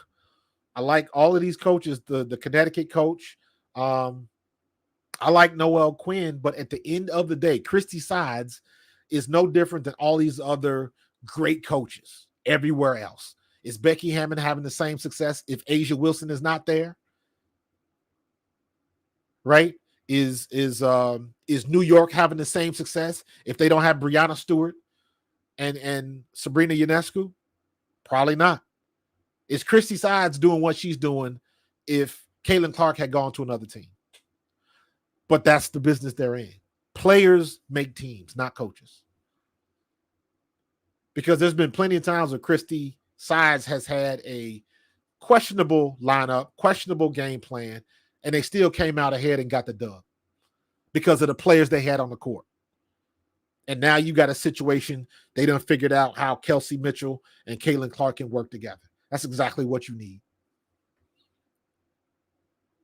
So, yes, and I was one to say it. I was like, yo, Christy Sides, she might not make it to the end of the year. Fast forward, stuff like this happens all the time. I'm in Philadelphia. If you follow football, you know what they were saying about Nick Sirianni.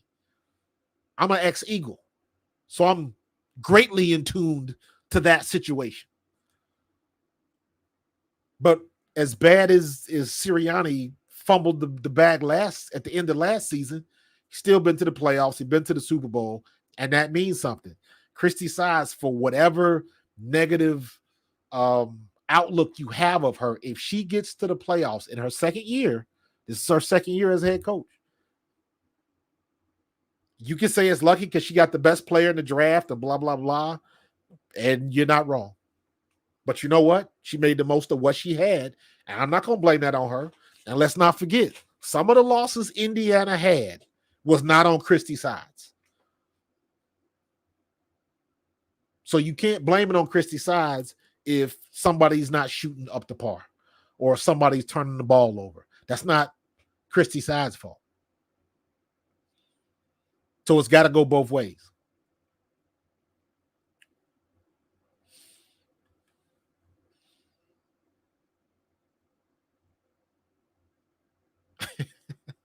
Everybody clowning on Caitlin Clark signing the Chicago t-shirts. So it's they are nasty. Caitlin Clark and Kelsey Mitchell are nasty together, and they have figured that out. They have figured that out. Kev, you know, when I started doing this in the beginning, everybody used to bitch, moan, and complain because Kelsey Mitchell didn't pass the ball. I couldn't argue with you. But does she need to pass the ball? When you got somebody that can get her the ball and she can score like she's scoring at that percentage, that's what you want. You want that two-headed monster. You got to pick your poison. Now they got a third head on that snake. So, okay, now you got to get it. You going to guard Kelsey Mitchell, or you going to guard Caitlin Clark, or you going to guard Lexi Hall? What happens if Lexi Hall gets hot? So that's what they need, and that's what they got. Great game, Marshall. Absolutely 100% correct. So,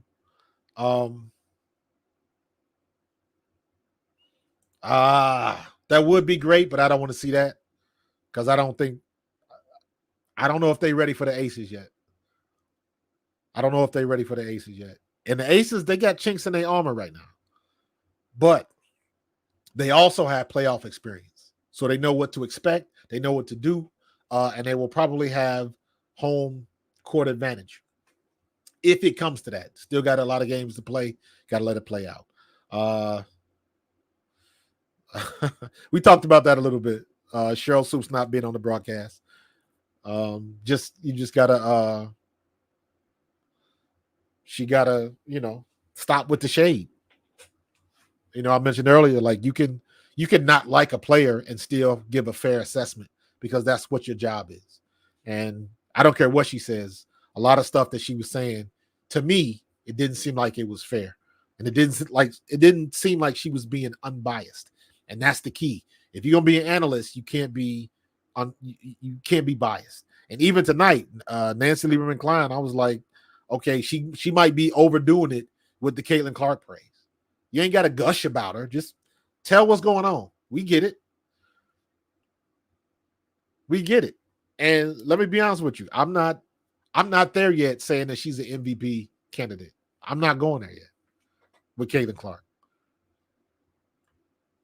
Because she's not even the best player on her own team right now. That's Kelsey Mitchell this month. So, I'm like, pump your brakes on that. But I'll acknowledge you can get in that conversation. But for me, I'm like, pump your brakes on that.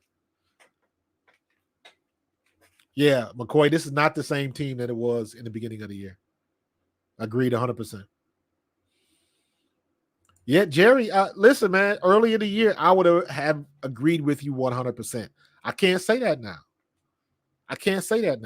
Because it has to go both ways. If they were getting drugged and losing everything, 100%, because everybody's going to place the blame on Christy Sides. However, does that mean when they start winning, she gets some of the praise? It has to go both ways.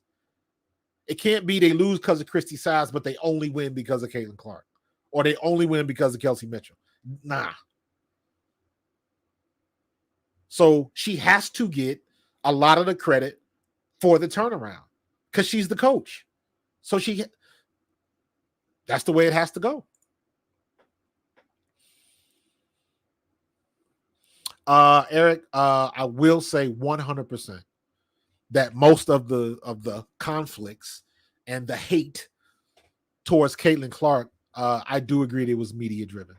And I've told this story many times before. When everybody was coming out early in the year, when they played all of them games, and everybody was on ESPN and every channel, oh my God, they're assaulting Caitlin Clark. I was like, come on now. Then the more kept happening, I was like, it's not a good look. But when you go back and you look at past seasons and you see how they've been playing for the last 10, 15 years, they are not playing her any harder. The only difference is she's got all of the cameras on her. So again, optics. It looks a certain way. But if you go back and look at 2 and 3 and 4 seasons ago, and you look at how they're playing, matter of fact, go back and look at Candace Parker's rookie year and that fight in Detroit. That was a real fight. That wasn't staring anybody down. That wasn't pushing. That they was on the floor fighting, throwing. So they've been playing like that. The new fans are the ones that aren't used to it. And there is another dynamic that most people don't want to really touch, and that is most basketball fans, because they're coming from the NBA, let me say it like that, are men. And men still don't know how to quantify what they're seeing with women. Going down, smacking shots, pushing off each other, playing harder. I could argue right now the WNBA plays harder, more physical basketball than the NBA. I could argue that. Because in the NBA, everything is ticky-tack. Everybody's touching, and they get mad if you put the hands on them, and these girls is hitting the floor. So in my opinion, the WNBA is playing a much more physical game than the NBA. The problem, in my opinion, while all of these fouls are out of control, the problem, even the situation with Angel Reese, even the situation with Caitlin Clark, the problem is the refs. These refs have been god-awful. And I've said this many times. If the refs would just blow the whistle, I don't care if you go hard at Caitlin Clark, as long as she ends up on the free throw line. And that wasn't happening. Common fouls, they were letting stuff go, and it wasn't just her. That's the thing that I think everybody ignored. It wasn't just fouls on Caitlin Clark. You saw the thing that happened with Angel Reese when Alyssa Thomas took her out, clotheslined her. Then you saw the one where Kelsey Plum in Las Vegas gets drugged down and basically twisted down on the court, and they let the play keep going. And it's plays like that happen every game on every team. The refs are bad across the league. So they got to get better. Kathy Engelbert has to address that issue in the offseason. So, listen, this, Jerry, this is not on sides. Dunn would have to go. But I don't think they're going to do that, because when was the last time Indiana won a championship? When Lisa Dunn was the coach. So she ain't going nowhere. At least I don't think so anyways. You want to throw that jab in there? I ain't mad at you. Hey, my Eagles and my Bengals. I played for the Eagles, but I was born and raised in Cincinnati, so those are my two favorite teams. So it's all good. Gary Cobb is a good friend of mine. He played a lot of years with the Eagles, and he also played a lot of years in Detroit. So NFL guys, we all have friends that played on multiple teams. So other than the Cowboys, I like everybody. Let me see.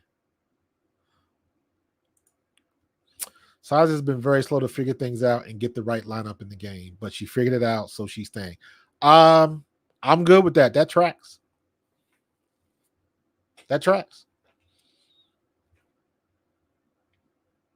What are you going to say? She couldn't turn it around? She didn't do better? She didn't? Makes perfect sense.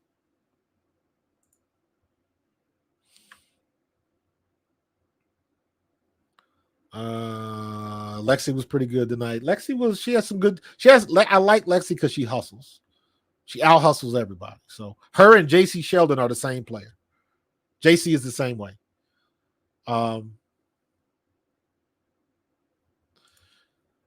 The problem I have with Sides is I don't think she's the best when it comes to X's and O's.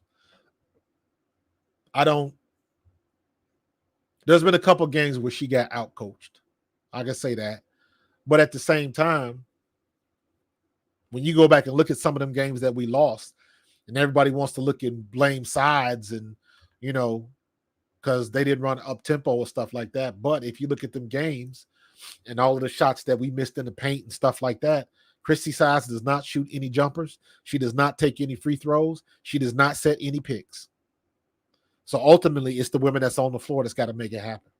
And even the games that we lost, there's a lot of games that we lost that we probably should have won. So that's not her fault. I mean, technically, it's not her fault, but shit rolls downhill. So there you have it. You can't tell me that that coach down in Dallas, she's a good coach, but Dallas is what? 9 and something? 9 and 23. So she might not be back next year.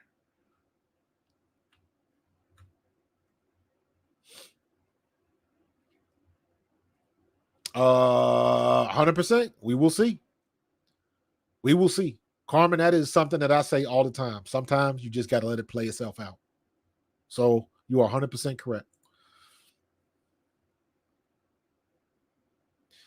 That I could get into that argument. And the reason I say that is because even with Caitlin Clark, how she passes and stuff like that, she's had a couple of games where it's like, you know, get it together.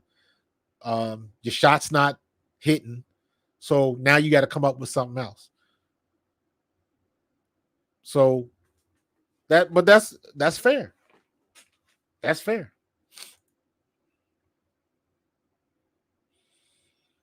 I haven't heard much about Cameron Brink.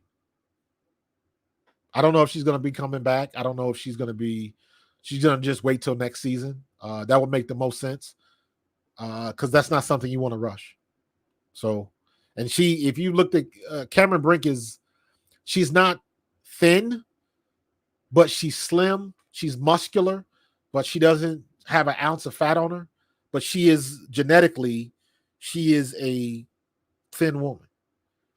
So and my point is, she don't have much meat on them knees. Women's knees are built different anyways. So you gotta let her rest. Let her rest. They're not making I don't think LA is gonna make the playoffs. Let her rest.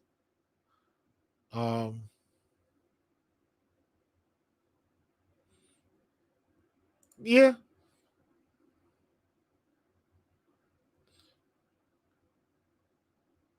Yeah, it definitely gives Mitchell the freedom.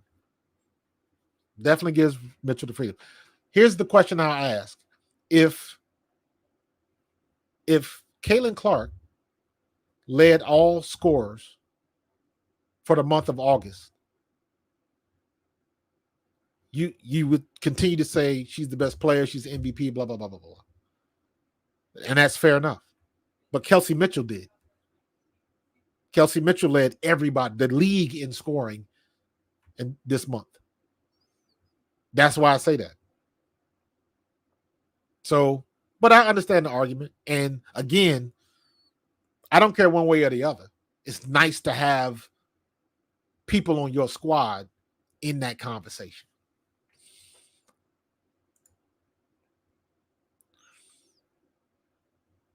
Yeah, I don't know what's wrong with AB. She got to figure it out.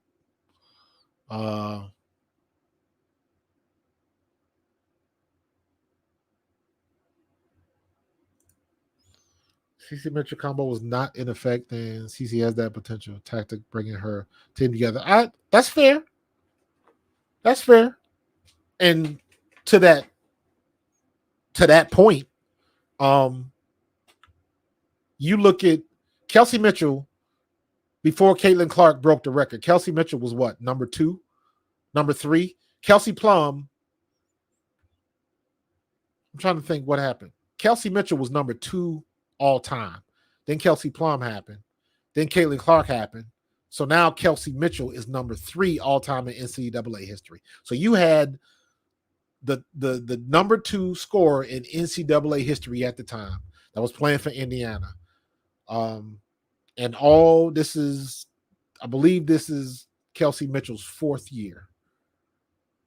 And all of that time, they never made the playoffs. And now you get the player and now you're in the playoffs. So Kelsey Mitchell was the second pick in the first round in 2018. So this is her 6th year in the league, and this will be the first year that she's ever made the playoffs. Because you got one player makes everything right. We talk about that all the time. We talk about Jordan. We've talked about Magic and Bird. One player makes the difference.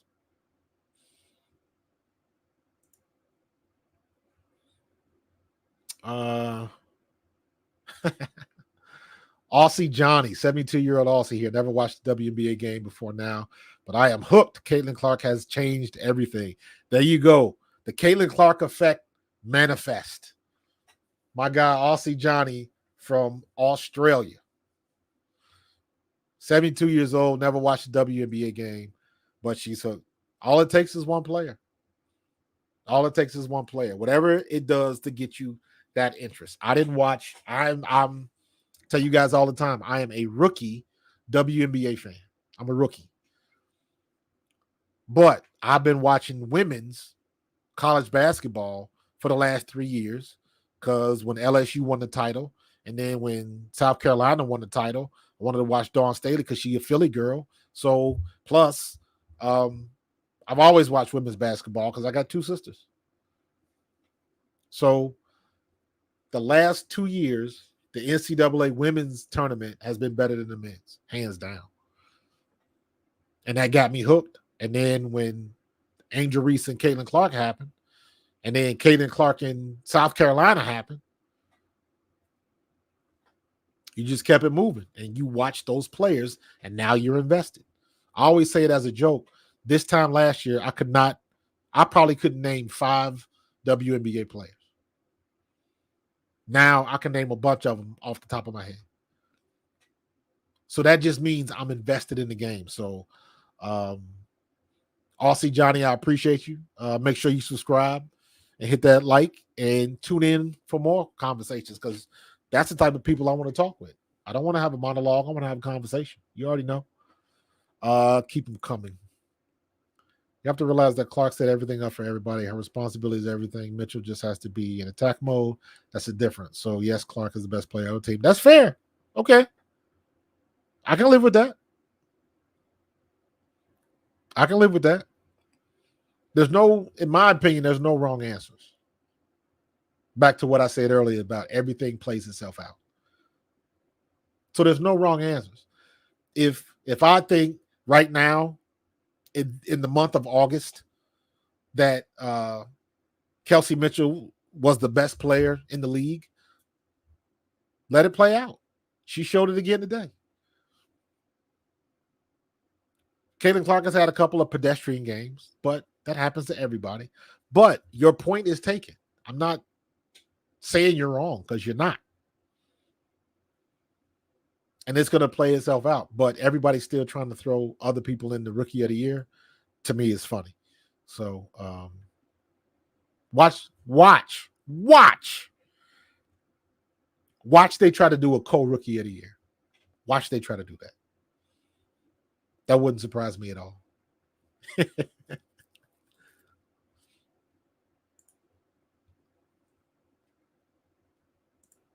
The highlight packages show Caitlin's threes, but it's her assists. Absolutely. She does try to get a little too cute, though, sometimes. But I'm with you 100%. She is passing. She's getting everybody involved. And now everybody knows what to expect. It wasn't like that in the beginning of the year. Fever offer Mitchell max. She has to sign with the Fever. That's how that works. No, she does not. This is the last year of her contract. So they can re-up, but ultimately the choice, the leverage is Kelsey Mitchell. Kelsey Mitchell, and the only thing she's doing right now is just increasing her value. That's all she's doing. That check better be right. That's all I'm going to say. That check better be right because she has proven that she is one of the most dangerous guards in the league. And the proof is in the pudding. Can't deny that. Yeah, Teresa, we talked about that earlier. Everybody's going up against Caitlin Clark. It's not, and I don't think that 17%, it's not a big number of fouls, but point is made.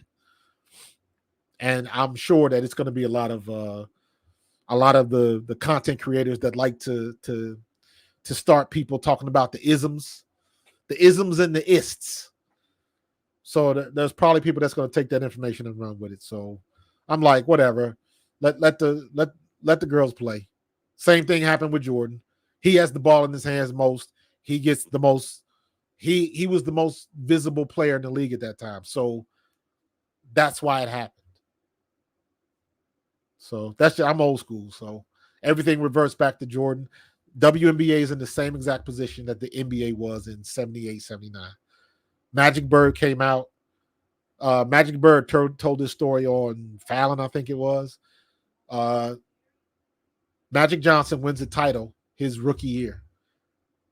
They get back to the hotel after they left the game, and they watch the game on tape delay. That's how bad the NBA was in the late 70s, early 80s.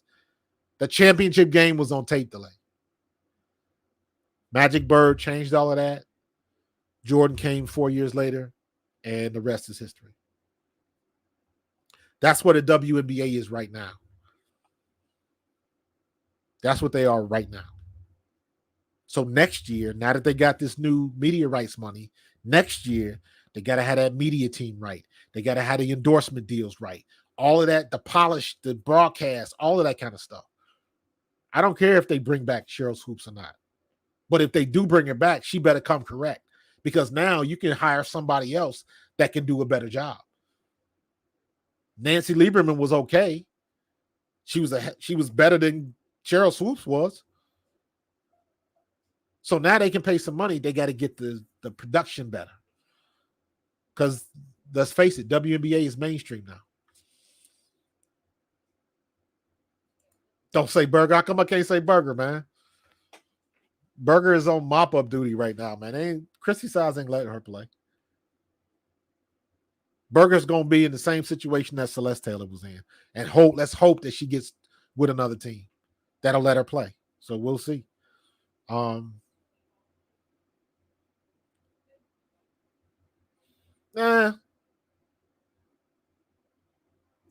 Martin, Martin's pretty good. She makes the most out of the minutes that she got.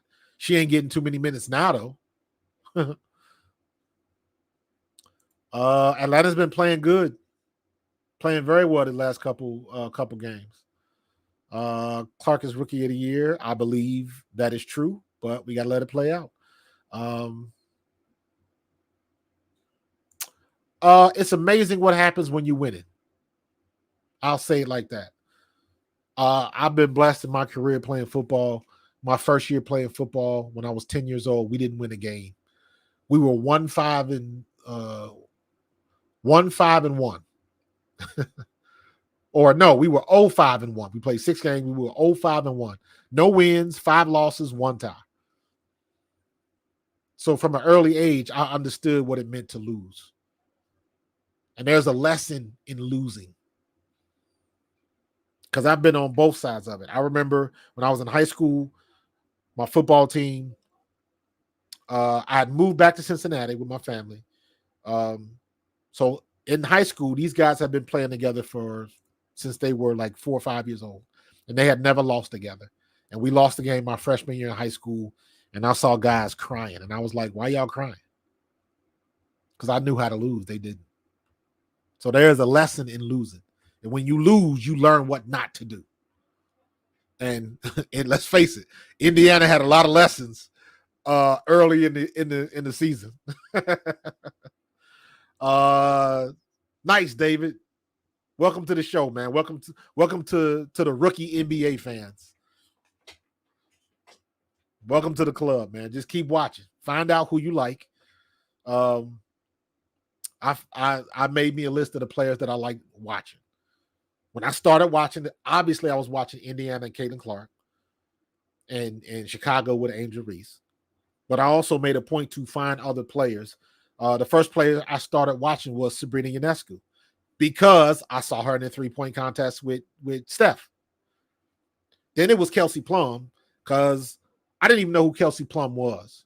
I just kept seeing that clip, that meme where she was throwing the t-shirts in the stands. I never knew that was her. I didn't know that was Kelsey Plum until I saw her on Kevin Hart's show when they get in the cold tubs. That's when I found out, oh, that's who that is. Okay. But I started watching my favorite players: Arike Ogunbowale, Jewel Lloyd, Sabrina Ionescu, Kelsey Plum, and Jonquel Jones. Those are my favorite players. So I try to make a point to watch them. So all I'm saying, David, is find you a player who is not Caitlin Clark or Angel Reese and watch them. Asia Wilson, I'll stick in there. Asia Wilson is like a cheat code, though. That's like back in the day, if you found somebody that didn't watch basketball, like, who's your favorite player? And they would say Jordan. Like, you don't know anything about Jordan. You just know he's the most popular player. That's what Asia Wilson is. She's that good, in my opinion. Asia Wilson is a cheat code. There's not a shot that she cannot hit. She's that good.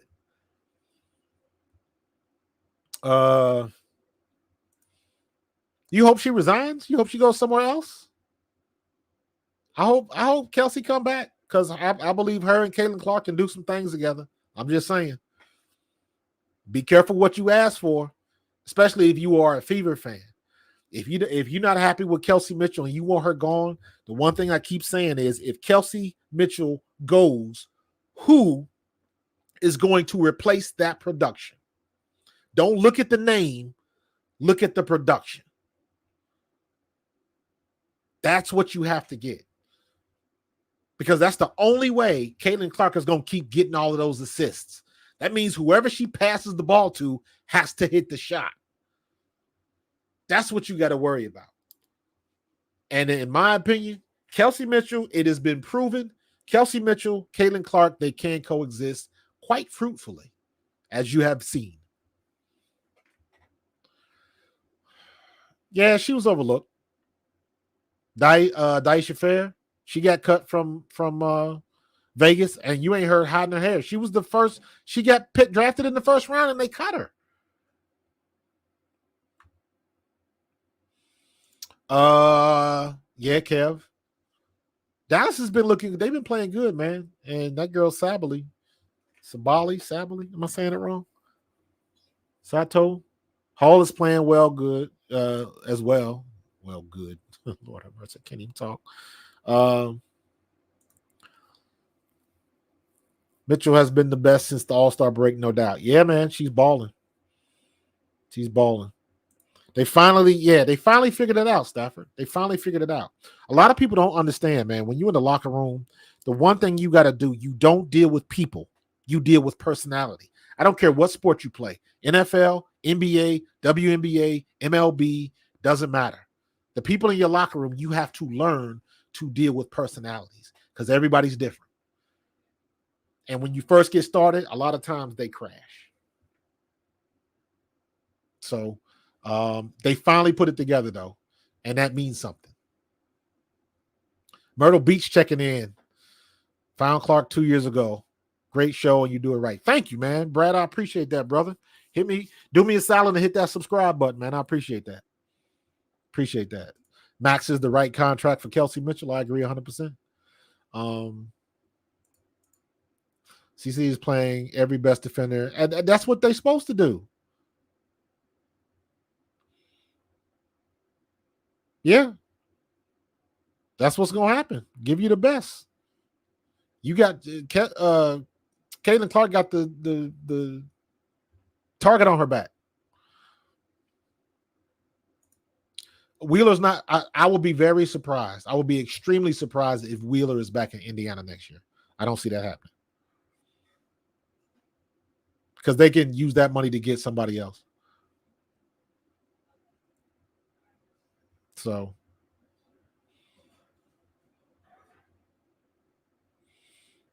I thought it was different because her contract was up. I didn't think she had to sign with Indiana. I have to look into that. You might be right. I hope not. I want her to get it. I want her to get paid. If she don't want to be in Indiana, she shouldn't have to stay in Indiana. I hope she does, but that should be her choice.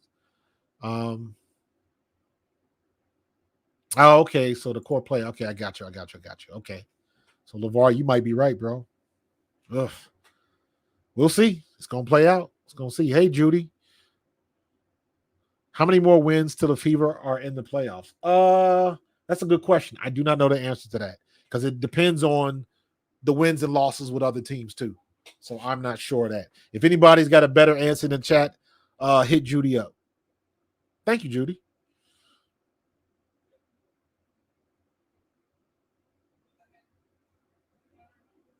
Reduce 5 for players. Yep.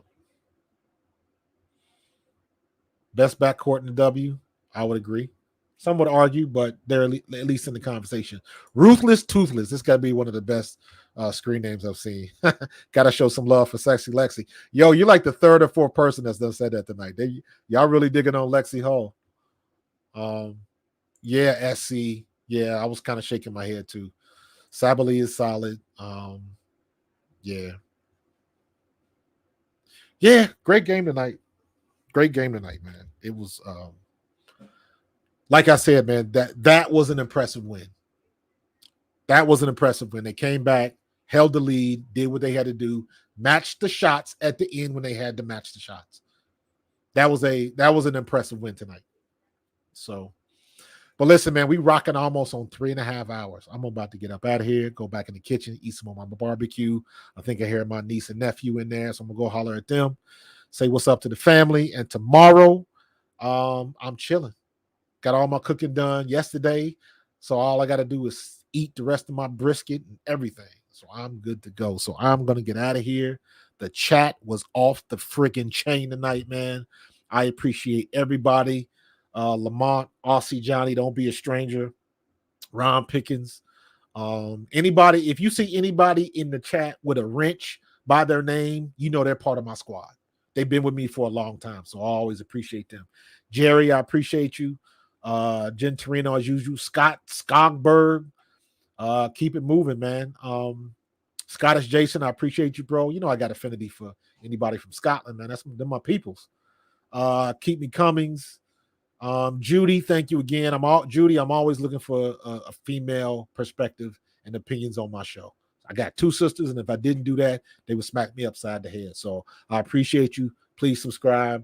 Don't be a stranger. LeVar, appreciate the super chats, brother. The opinions was hot as usual. Stafford, keep them coming, man. I appreciate you.